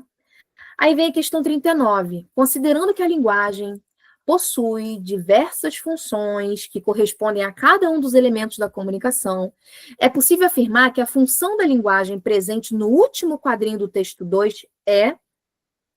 Aí eu chamo a atenção para vocês de uma situação aí. Deixa eu voltar aqui. Vamos ver o quadrinho? Acho que é aquele que a Mafalda fala com o pai. Aqui, ó. Isso aí. que me importa? Olha como ela fala muito a opinião dela, prestem atenção. Que me importa? Eu amo a pátria todos os dias e não quando o calendário manda. Então ela está dando uma ênfase muito à subjetividade, à opinião dela. Aí vem a 39, uma questão magnífica sobre funções da linguagem. É o que eu falo para vocês. Lembra a dica? Funções da linguagem cai, figuras de linguagem cai muito. Aí vamos lá. Tem 4 opções. A função é apelativa, porque está centrada no receptor da mensagem e visa uma tomada de posição por parte do interlocutor. A Mafalda está querendo que o pai se movimente para fazer alguma coisa, ou que quem está lendo a tirinha faça alguma coisa? Não. Isso aí, Isa. Então já não é a letra A, não é a função apelativa, porque na função apelativa você tem que apelar para o outro fazer alguma coisa, você tem que instigar o outro a fazer alguma coisa, mas não. O foco é no último quadrinho, como diz o enunciado. Então, no último quadrinho, ela está falando muito a opinião dela mesma. O que me importa? Eu vou falar, eu vou cantar o hino, eu vou falar que é uma pátria quando eu quiser. Então, letra A, elimina. Metalinguística. Uma vez que é centrada no código, procurando definir o que não está claro. A Mafalda, gente, ela tenta explicar a própria língua através de alguma pergunta que ela faz, ou através de alguma fala dela, ela está tentando explicar a própria língua. A metalinguística, a função metalinguística faz isso. Ela é utilizada para explicar o próprio código. É usar a língua portuguesa para explicar ela mesma. Ela não faz isso no último quadrinho. Ela não está fazendo isso. É como se ela... Seria metalinguística se ela fizesse assim, ó. Pátria é a nação em que eu nasci. Se ela estivesse explicando o que é a pátria, aí seria metalinguística, mas não. Então, elimina B. Aí vem a letra C, é a função emotiva, já que é centrada no emissor da mensagem, transmitindo os seus sentimentos, emoções e julgamentos. É isso que a Mafalda faz. Ela usa muito a primeira pessoa, o que me importa. Eu, o me e o eu. Então, já é a letra C a nossa resposta, ó. É a função emotiva. É centrada totalmente na primeira pessoa, é o sentimento, a emoção, a opinião do próprio emissor da mensagem. Ali na tirinha, o emissor era quem? A Mafalda, né? Aí, gente, a referencial, a letra D já não pode ser mesmo, né? Porque a referencial é a função da linguagem que vai estar centrada no assunto, no contexto, na comunicação. E não é isso, né? Por exemplo, quando a gente escuta, né, numa rádio, algum tipo de notícia, seria a função referencial. A época da Covid-19, né, a gente ouvia muito falar no jornal sobre a Covid, então seria a função referencial, que tem a ver com um contexto específico, né? Mas não, quando a gente fala de pátria, não tem contexto específico. A pátria, a gente pode falar em qualquer momento, né? Então, na 39, opção C, nosso gabarito.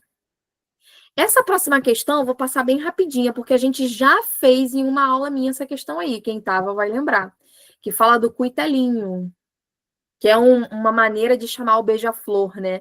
É um regionalismo para falar sobre o beija-flor, que é o cuitelo, né? Aí vamos lá, a questão 40. A canção, reparem, canção é um outro gênero, é diferente da tirinha, é diferente do artigo científico. Deixa eu tentar aumentar para ficar melhor para ler, né? Deixa eu focar na questão. Nem vou ler o texto todo, que a gente já trabalhou esse texto em outra aula, né? Mas, assim, é um texto que ele vai estar falando que um lírico está em busca de uma certa identidade, é o que o próprio enunciado sugere, né? A canção mostra como a jornada emocional do eu lírico se relaciona com a busca da identidade cultural. Nesse sentido, assinale a alternativa correta. Aí vamos lá, vem a letra A. O eu lírico encontra uma conexão com suas raízes culturais, refletindo sobre a importância de sua origem para a sua identidade. Sim, gente, quando ele fala de uma maneira um certo uso, né, de uma expressão que é um regionalismo, de certa maneira, ele está fazendo isso aí, ó. Ele está falando da importância da sua origem, da sua identidade. Então, a letra A já chama atenção para isso, mas vamos ver as outras, né? Eu faria um okzinho do lado da A, mas não deixaria de analisar as outras, né? O cuitelinho representa a alienação do eu lírico em relação à sua identidade cultural. Gente, se representasse mesmo a alienação do eu lírico, por que ele ia estar usando essa expressão? Que demarca um regionalismo que ele utiliza, que faz ele lembrar da terra dele, que faz ele lembrar da cultura dele, da região, enfim. que faz ele lembrar da sua própria identidade. Então, por favor, representa a alienação. Caramba, alienação é uma palavra muito forte quando você está falando de variação linguística. Muito cuidado.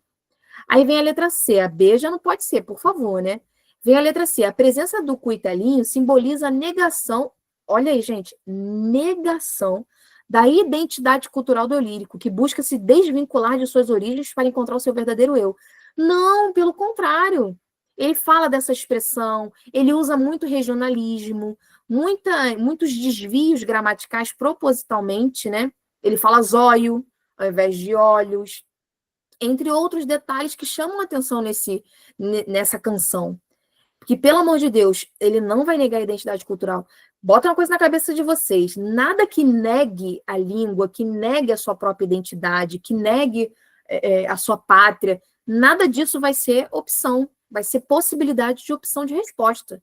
Tá bom? De gabarito. Aí vem a letra D. A canção enfatiza a universalidade humana, mostrando que a busca pela identidade cultural é irrelevante diante das experiências individuais. Gente, irrelevante? Claro que não, né? Outra palavrinha, outro termo que você tem que ter atenção. Por que ele ia colocar algo irrelevante? Falar da sua própria língua, da sua própria variação linguística e falar que é irrelevante? Não. Aí o nosso gabarito é letra A. Tá vendo? Estão prestando atenção nas dicas que eu tô dando? É para gabaritar a questão, que eu tô falando isso para vocês. Vamos ver a 41. A questão 41 já passei uma dica sobre. Opa, aumentou demais. Aqui. Que é variação linguística. Gente, vai cair questão sobre variação linguística. Já se preparem.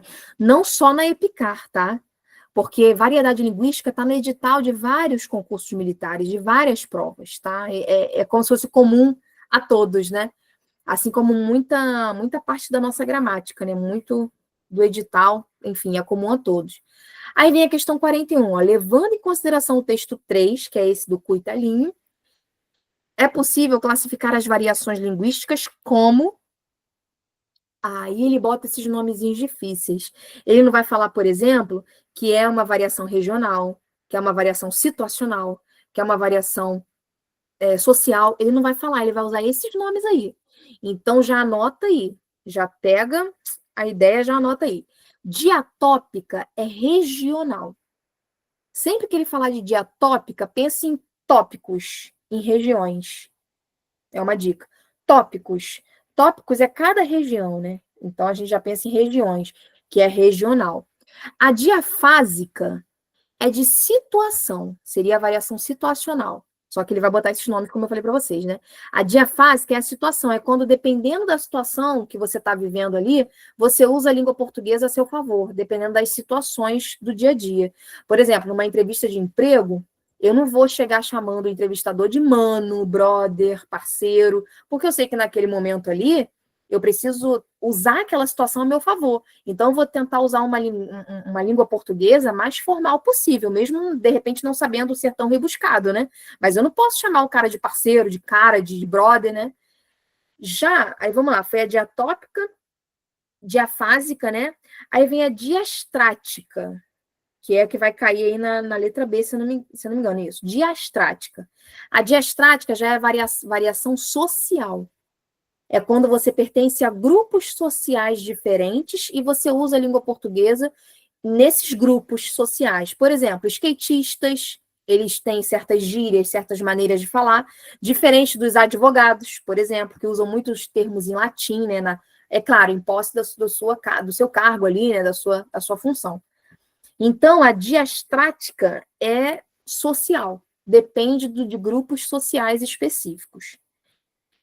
E a diacrônica é a variação temporal. A diacrônica é a variação temporal, que é quando a gente vê que a língua portuguesa muda de tempos em tempos. Por isso que é temporal, a gente chama de temporal.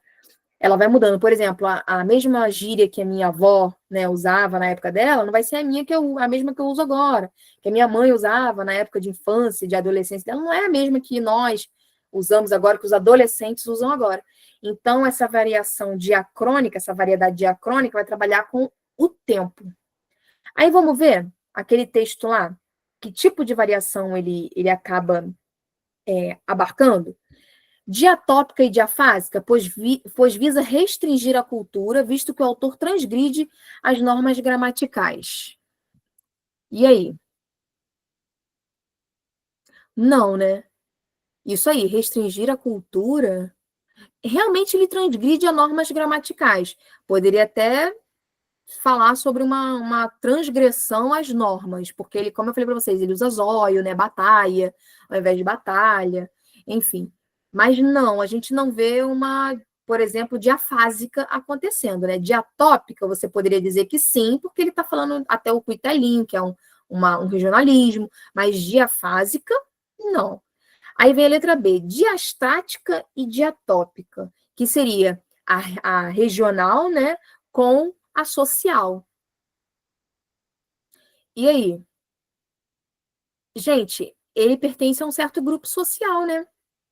Ele está falando de um regionalismo, ele está falando, ele pode ser o eu lírico, né, que a gente está falando, ele pode ser aquele sertanejo, né, turrão, ele pode ser um nordestino arretado.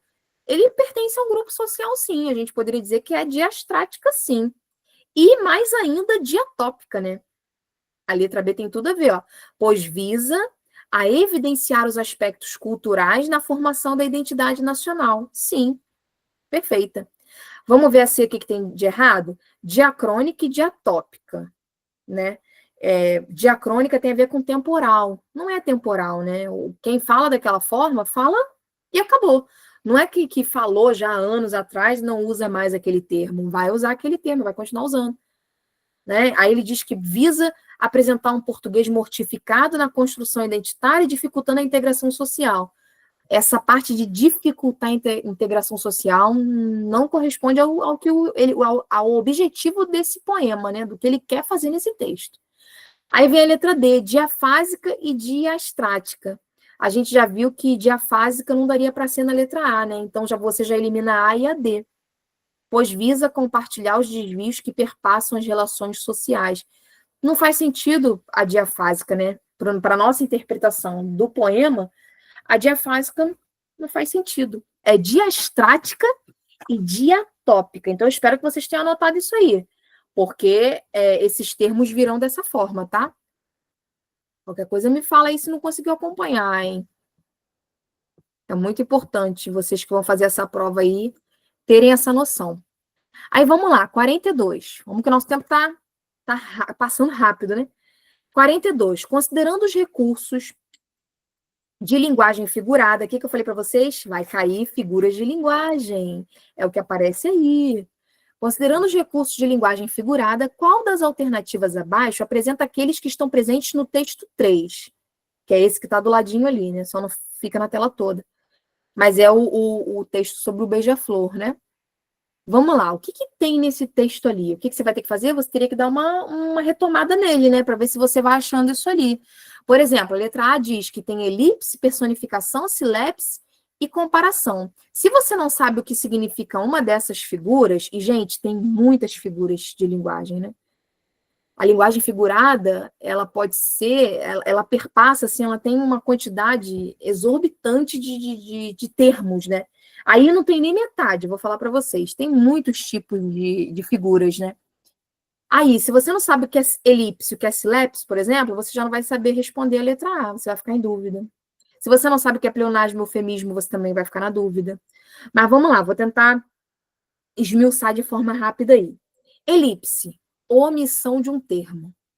É quando você omite um termo, mas você consegue identificá-lo facilmente.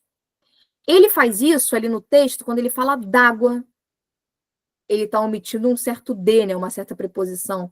O eu, isso aí. Ele está omitindo, ele já bota o verbo conjugado já para a primeira pessoa. A gente está vendo um exemplo de elipse. Isso aí. Ele faz isso ali no texto. Então, elipse eu já consideraria, né? Aí vem a outra ali, eu estou analisando por letra, né? Por opção. Aí vem a personificação.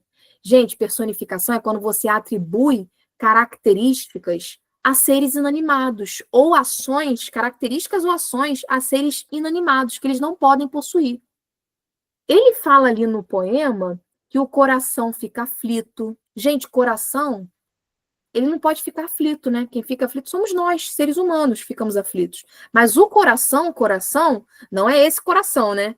Figurado, mas o coração que nós temos dentro do nosso peito, o órgão, ele não tem como ficar aflito. Então, há uma certa personificação também nesse poema, né?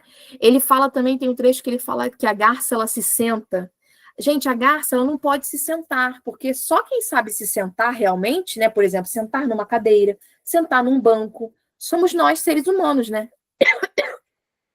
Então, assim, cuidado. Ele diz que a garça senta, então também há personificação. Aí a silepse. A silepse é uma concordância lógica.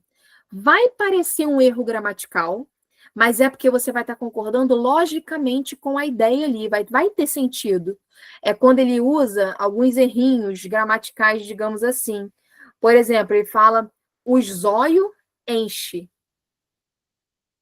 Aí vamos lá, os ele botou no plural, mas zóio e enche ele botou no singular. Parece um erro gramatical, mas você consegue entender que há uma certa lógica. Há uma certa concordância lógica entre esses termos. O zóio enche d'água. O zóio enche de lágrima. Você está entendendo a mensagem que ele está passando? Ele está fazendo uma concordância lógica. Então, silepse também acontece por essa frase que eu falei para vocês. E comparação é quando, o nome já diz, né? Quando você compara uma coisa a outra. Você precisa usar o elemento comparativo, como o como. A palavra como, ela é tipicamente comparativa, né? Isso, Isa, como aço de navalha. Ele usa o como a comparação. Já achamos a nossa alternativa. Ó. É a letra A. A gente vai ver que nas outras vai ter um erro. Por exemplo, ironia, na letra B. Ironia, ele não utiliza. Ele não é irônico no que ele fala sobre a região dele, sobre o modo de falar dele. Até porque eu acho que se ele tratasse com ironia, ele estaria desrespeitando esse modo de falar, esse regionalismo. Então, ele jamais ia usar ironia para um texto como aquele ali, né? Que tem erros gramaticais propositais, né? Para representar um certo grupo social, que fala muito de regionalismo. Então, cuidado, né? Na letra C, ele fala de hipérbole. Antítese, não temos isso, né? Hipérbole é um exagero na informação, antítese são ideias contrárias, opostas. Então, você vai ver que um ou outro ali a gente não vai encontrar. A D, personificação temos. Agora, sinestesia, que é você lidar com os sentidos, por exemplo, um cheiro doce. Cheiro, você está lidando com o olfato e doce com o paladar. Seria sinestesia. Então, assim, é bacana dar uma estudada nas figuras de linguagem, porque pode aparecer a partir de um poema, e poema vai cair na prova. E poema trabalha muito com a linguagem figurada, gente. Eu não deixaria de estudar figuras de linguagem para essas provas de concurso militar, não. Tá bom? Então, a 42 é a letra A. Aí vem a 43. Leia o trecho retirado do texto. Aí ele bota, cheguei na beira do porto, onde as ondas se espalham, as garças da meia volta. Além do zóio, tem as garças, né? As garças da meia volta. Assinale a alternativa correta em relação à norma culta da língua. Aí ele diz assim na letra A, no primeiro verso há erro de regência verbal. No primeiro verso. Cheguei na beira do porto. Realmente há erro de regência verbal? Aí o que eu penso? Regência verbal tem que ter a ver com verbo. E ele já indica que é o primeiro verso, então é o chegar, obviamente, né? Aí vamos pensar, quem chega, chega a algum lugar.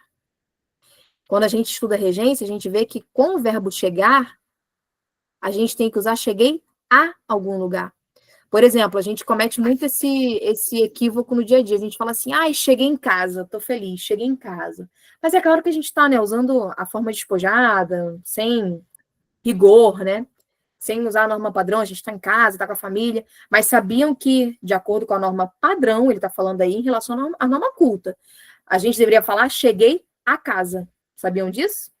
A regência verbal da norma culta da língua diz o seguinte, o verbo chegar, eu não posso dizer cheguei em algum lugar, porque você chega a algum lugar. Então, eu já achei a nossa alternativa. No primeiro verso, há erro de regência verbal, porque ele está falando que chegou na beira do porto. Ele deveria botar assim, cheguei à beira do porto. Então, já tem erro de concordância, de regência verbal. Nas outras estarão certas, né? Quer dizer, estarão erradas, né? Porque a gente já marcou a letra A como a correta em relação à norma culta. No segundo e terceiro verso, nota-se que apenas a concordância verbal contraria a norma culta. Não, não é só a concordância verbal. A concordância nominal também. Por exemplo, as garças. As garças deveria ser as garças, né?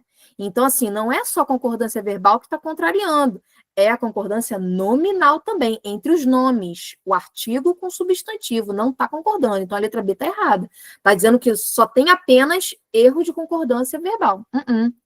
Aí a letra C. A palavra C, no segundo verso, classifica-se como índice de determinação do sujeito. Não. Não está um sujeito indeterminado porque está se referindo às ondas, né?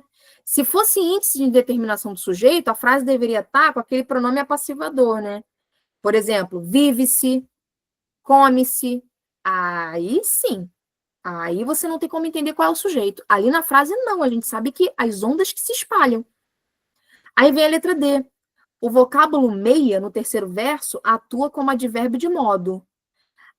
As garças dá meia volta. Gente, para ser advérbio, ele não pode variar. Advérbio é invariável. E ali ele usa meia. Então, esse meia está com o sentido de metade de uma volta. Metade de. É igual eu falo, meia torta. Eu sei que esse meia não é um advérbio, porque advérbio ele é invariável, ele só fica meio. E acabou. Então, ali na letra D, ele está falando que é um advérbio de modo. Não, ele está indicando metade de alguma coisa. Está indicando o modo como alguma coisa foi feita, né? Não, está errado. Então, a única alternativa correta é a letra A. Entenderam por quê? Eu sei que pode estar parecendo muita coisa, mas é que a gente está resolvendo questões. Então, a gente trabalha com muitas situações acontecendo aí. Repararam? A gente trabalha com muitas regras gramaticais. É isso que vocês vão ter que lidar no dia da prova. Aí vem a questão 44. Vamos lá. A 44 é outra que é pegadinha. Você tem que marcar a que está errada. A que não se pode afirmar. Então, teremos 3 corretas e uma errada. Você vai ter que marcar essa uma que está errada. Considerando que a linguagem poética é caracterizada pela subjetividade, no texto 3, ainda do Beija-Flor, né, não se pode afirmar que... Aí vamos ver a A. Vamos ver se a A pode se afirmar. Há marcas linguísticas e expressões de uma identidade ao reproduzir o sotaque de um grupo específico. Claro, né, gente? É o regionalismo. A letra A está falando de regionalismo, sotaque. A letra A está certa. A gente tem que marcar errada, então a letra A já elimina. A B é retratado, a exemplo da sociolinguística, que não existe a noção de certo e errado, mas sim diferentes modos de falar a mesma língua. Perfeito, está certíssimo. Está certíssimo. É isso que a sociolinguística prega, que não há um jeito certo ou errado de se falar. Há diferentes maneiras de falar a mesma língua, né? Que é o quê? Variedade linguística. É uma questão sobre isso. Aí vem a letra C. Até então não achamos o erro, que a gente não pode afirmar. A letra C. Há a predominância da variação cultural relacionada ao termo cuitelinho e desvios linguísticos que não se adequam à norma padrão da linguagem. Sim, quando ele fala zóio, bataia, as garça. Sim, isso acontece, né? A gente pode afirmar isso. Não se adequam à norma padrão da linguagem, esses termos que ele usa. Não quer dizer que são errados, mas não se adequam à norma padrão. Aí sobrou a letra D, é o que não podemos afirmar. Vamos ver o que é? A valorização da informação pela forma como é veiculada, predominância da conotação, da subjetividade, e traços linguísticos típicos relativos ao pertencimento a vários grupos sociais. Sabe onde é que está o erro aí? No início. Há a valorização da informação pela forma como é veiculada. Gente, a preocupação dele não é valorizar a informação, não é valorizar como a informação vai ser veiculada. Eu não posso dizer que ele está valorizando isso, ele está valorizando o sotaque, as diferentes formas de se falar. Entenderam? Então, na 44, essa D que está errada. Ele não está preocupado em valorizar o veículo da informação, mas sim valorizar a variedade linguística, valorizar o regionalismo. Então, muito cuidado aí. Principalmente quando ele fala de vários grupos sociais. Não, ali está bem específico qual grupo social ele está falando. Não é verdade? Então, muita atenção a isso. Aí vem a 45. Vamos lá. A 45 nós também já trabalhamos em aulas anteriores, numa aula anterior, que é a Aquarela do Brasil, né? A famosa música Aquarela, né? Brasil, meu Brasil brasileiro. Novamente, exaltando a nação, né? Aí vamos para a questão, vamos embora. Todo mundo conhece a Aquarela do Brasil, né? É típico, né? É muito, muito conhecido. Sobre esse texto 4, o que é correto afirmar? Vamos ver se a letra A está correta. Relacionando-se com a dimensão do tempo passado, não se pode falar em identidade cultural, visto que o texto explicita a modificação do sujeito e não da coletividade. Caramba, que isso? Que é isso, gente? Reparem vocês, está falando que o texto Aquarela do Brasil não está demonstrando a coletividade, não está falando de uma certa coletividade. Claro que está falando, pelo amor de Deus. Fala do Brasil, Brasil brasileiro, meu mulato isoneiro. Ele vai falando de vários aspectos dentro da nossa nação. Então, assim, a letra A, erradíssima, tá? É claro que fala da coletividade. Aí, reparem que chama atenção porque aqueles textos lá anteriores, né, lá atrás, eles falam disso também, né? Olha o que eu falei para vocês, EPK gosta muito de colocar textos que vão se encaixando de alguma forma, que vão falando situações que ele pode chegar numa questão sobre todos esses textos, né? Aí vamos lá, letra B. A noção de identidade nacional é construída pela predominância da variação cultural, dos traços linguísticos, dos valores e princípios de uma comunidade. Ele está falando que é a partir da cultura, da língua, dos valores, dos princípios de uma comunidade, que é construída essa identidade nacional. Sim. A identidade nacional, gente, ela pode ser construída de várias maneiras, né? Por vários traços. Ela pode ser construída através da sua língua. A língua não é uma identidade de uma nação? A cultura também é a identidade de uma nação. Olha que maneiro. Já achamos a nossa opção. É a letra B. Mas vamos ver a C e a D? O texto, por ser poético, enfatiza a mensagem e o canal de veiculação que o lírico utiliza para expor as especificidades referentes ao grupo social a que pertence. Sabe o que você está dizendo? Que o que mais importa aí é o canal de veiculação, é por onde ele passou a mensagem. O que mais importa aí, o que é correto afirmar, é que há uma ênfase na mensagem e no canal que ela está sendo veiculada, que no caso, através de um poema, por exemplo. Aí, se você marca a letra C, você vai contra tudo, toda a crítica, toda a atenção que essa música Aquarela do Brasil chama, para você refletir sobre a cultura, sobre o pertencimento. Então, a letra C não é o que a gente pode afirmar. Quem montou a música Aquarela do Brasil, que foi o João, né, Gilberto, estava escrito ali o nome dele, ele não pensou assim, eu vou montar esse poema, essa música, só para ter prazer estético. É só porque eu gosto de fazer poema. Não, gente, tem uma crítica, está falando da cultura, está falando da nação. Então, por favor, prestem atenção. Aí vem a letra D, ó. O texto afirma que a identidade pessoal é pré-estabelecida em virtude de um legado transmitido de uma geração a outra, transformando-se através da história. A identidade pessoal? Claro que não. Ele não fala de uma identidade pessoal. Ele fala de uma identidade, como eu falei lá no início, coletiva. Não é não? Aí vem a 46, ó. Essa questão eu gosto de botar V ou F do lado ali. Eu já boto bonitinho quando eu vou analisando. Eu não marco de cara, não. Eu boto do lado. Se é V ou F. Porque tem parênteses, né? Aí automaticamente a gente já bota. Então vamos lá, vamos ver o que é verdadeiro ou falso. Nessa primeira ideia, ele fala que vou cantar-te nos meus versos, que a alteração da posição do pronome, do T, né, para vou te cantar nos meus versos, estaria incorreta, pois deve-se colocar o pronome enclítico em verbos no infinitivo. Vou te falar, quando o verbo está no infinitivo, a gente não deve botar ele enclítico, a gente pode botar ele mesoclítico também. Vou te cantar é como se fosse cantar-te-ei, né? A gente já tem uma construção de um tempo ali específico, que é um tempo que se usa mesóclise, né? Futuro do pretérito, futuro do presente, você usa mesóclise. Então, ali, quando ele diz que estaria incorreto, é falso. Eu posso muito bem colocar vou cantar-te nos meus versos, como eu posso alterar vou te cantar nos meus versos. Que o pronome ele ficaria entre um verbo e outro. Ele ficaria numa posição quase mesoclítica, no meio do verbo. Entenderam? Então, ali seria falso você dizer que é incorreto. Pode acontecer dessa forma, sim.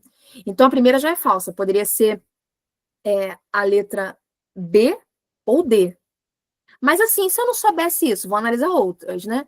No trecho por essas fontes murmurantes, onde eu mato minha sede, onde a lua vem brincar. A substituição dos termos, né, que é o onde, por em que, não causaria erro sintático. Verdade. Não causaria, não. Sabe por quê? Tanto onde quanto o em que vão estar indicando um lugar. Então, se você troca em que a lua vem brincar, em que eu mato a minha sede, está indicando lugar. Então, verdadeiro. Ainda estou entre a B e a D, né? Olha ali o V bonitinho. Agora eu vou tirar essa questão a limpo. Na terceira ideia, ou vai ser verdadeiro ou falso. Eu vou saber se é a B ou a D. No trecho, esse Brasil lindo e trigueiro, o pronome demonstrativo foi utilizado anaforicamente para introduzir informações novas. Vamos lá. Quando eu falo esse Brasil lindo e trigueiro, quando eu uso esse pronome demonstrativo, eu estou trazendo a informação inicial sobre o Brasil? Eu estou falando, nesse momento, estou iniciando a fala sobre o Brasil? Eu estou introduzindo uma informação nova? Ou eu estou fazendo uma referência a um Brasil que eu já estou citando desde o início do texto? Aí é falso. Porque eu estou fazendo isso que eu falei agora no final. Eu estou fazendo uma retomada. Eu não estou usando uma anáfora, eu estou usando uma catáfora. Eu estou fazendo uma retomada de um Brasil que eu já estou falando desde o início. Esse Brasil que é lindo e trigueiro, esse Brasil que eu mencionei lá anteriormente, que faz gingá, que é bamboleiro, que é samba. Então, eu achei a minha alternativa. É a letra D. 46, letra D. Olha como dá para a gente ir avaliando. Se eu tivesse em dúvida nessa questão, eu faria por partes. Eu faria essa avaliação assim, cada ideia eu botaria se era verdadeiro ou falso, depois chegaria a uma resposta concreta, né? Aí a 47, vamos lá. Observando o uso do vocábulo que, no fragmento esse coqueiro que dá coco, assinale a alternativa em que o vocábulo que apresenta a mesma classificação do fragmento transcrito nas alternativas abaixo. Eu vou dar uma dica para vocês. Que dá coco está caracterizando o coqueiro, não tá? Esse coqueiro que dá coco. Então, esse que dá coco, toda essa expressão, ela está sendo adjetiva. Ela está caracterizando o termo anterior.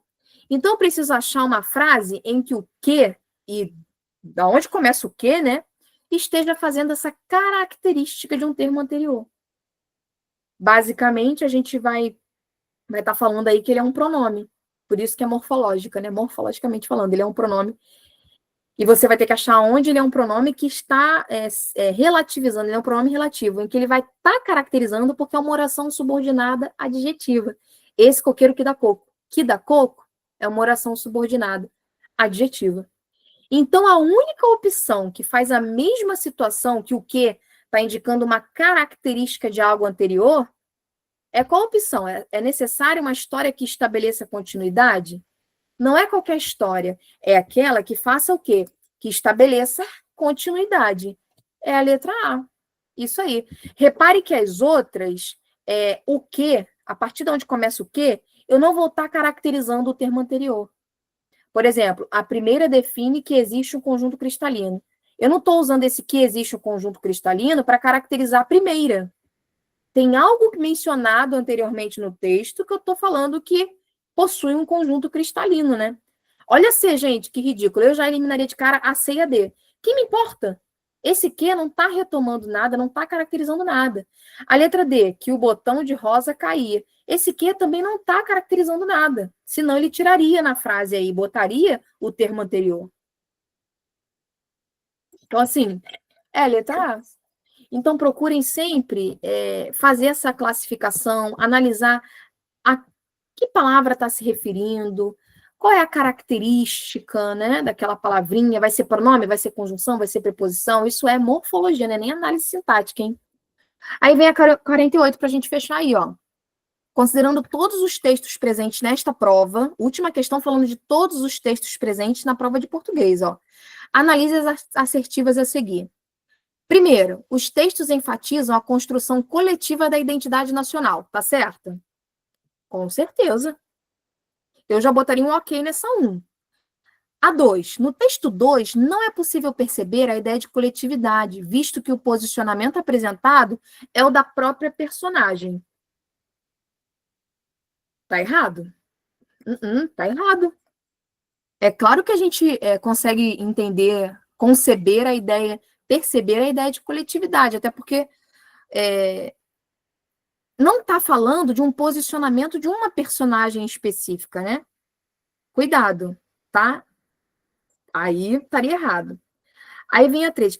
Ela está falando a opinião dela, mas ela está falando de um coletivo, ela está falando da pátria, né? A gente tem que ter cuidado com isso.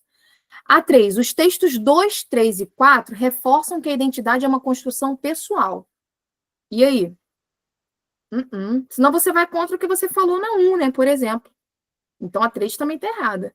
Aí vem a 4, ó. A imagem do texto 1 informa que nossas experiências e vivências individuais são essenciais para a construção da nossa identidade.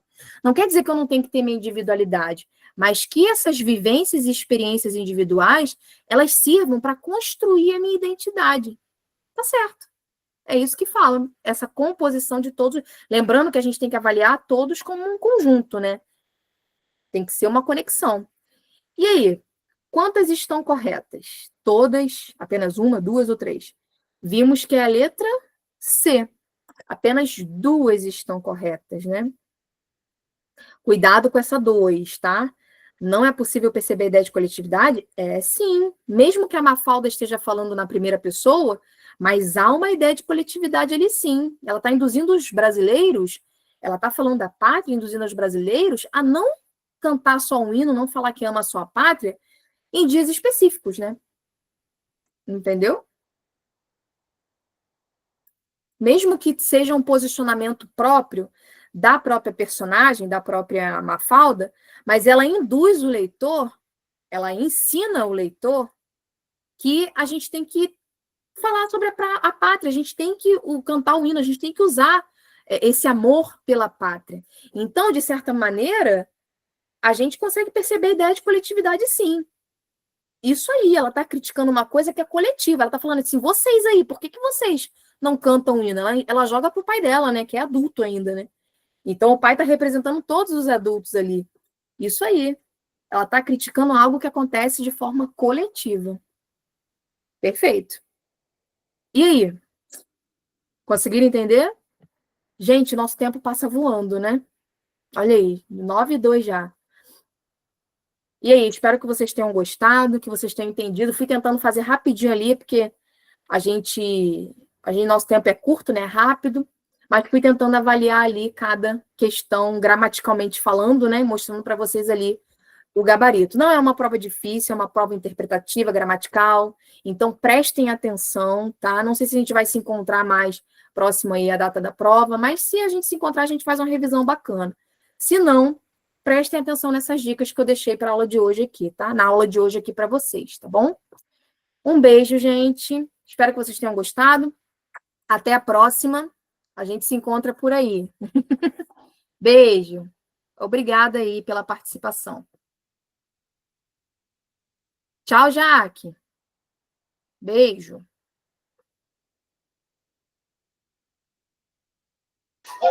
Tchau, Paty. Obrigada pela aula. Tchau, galera. Boa noite. Beijo.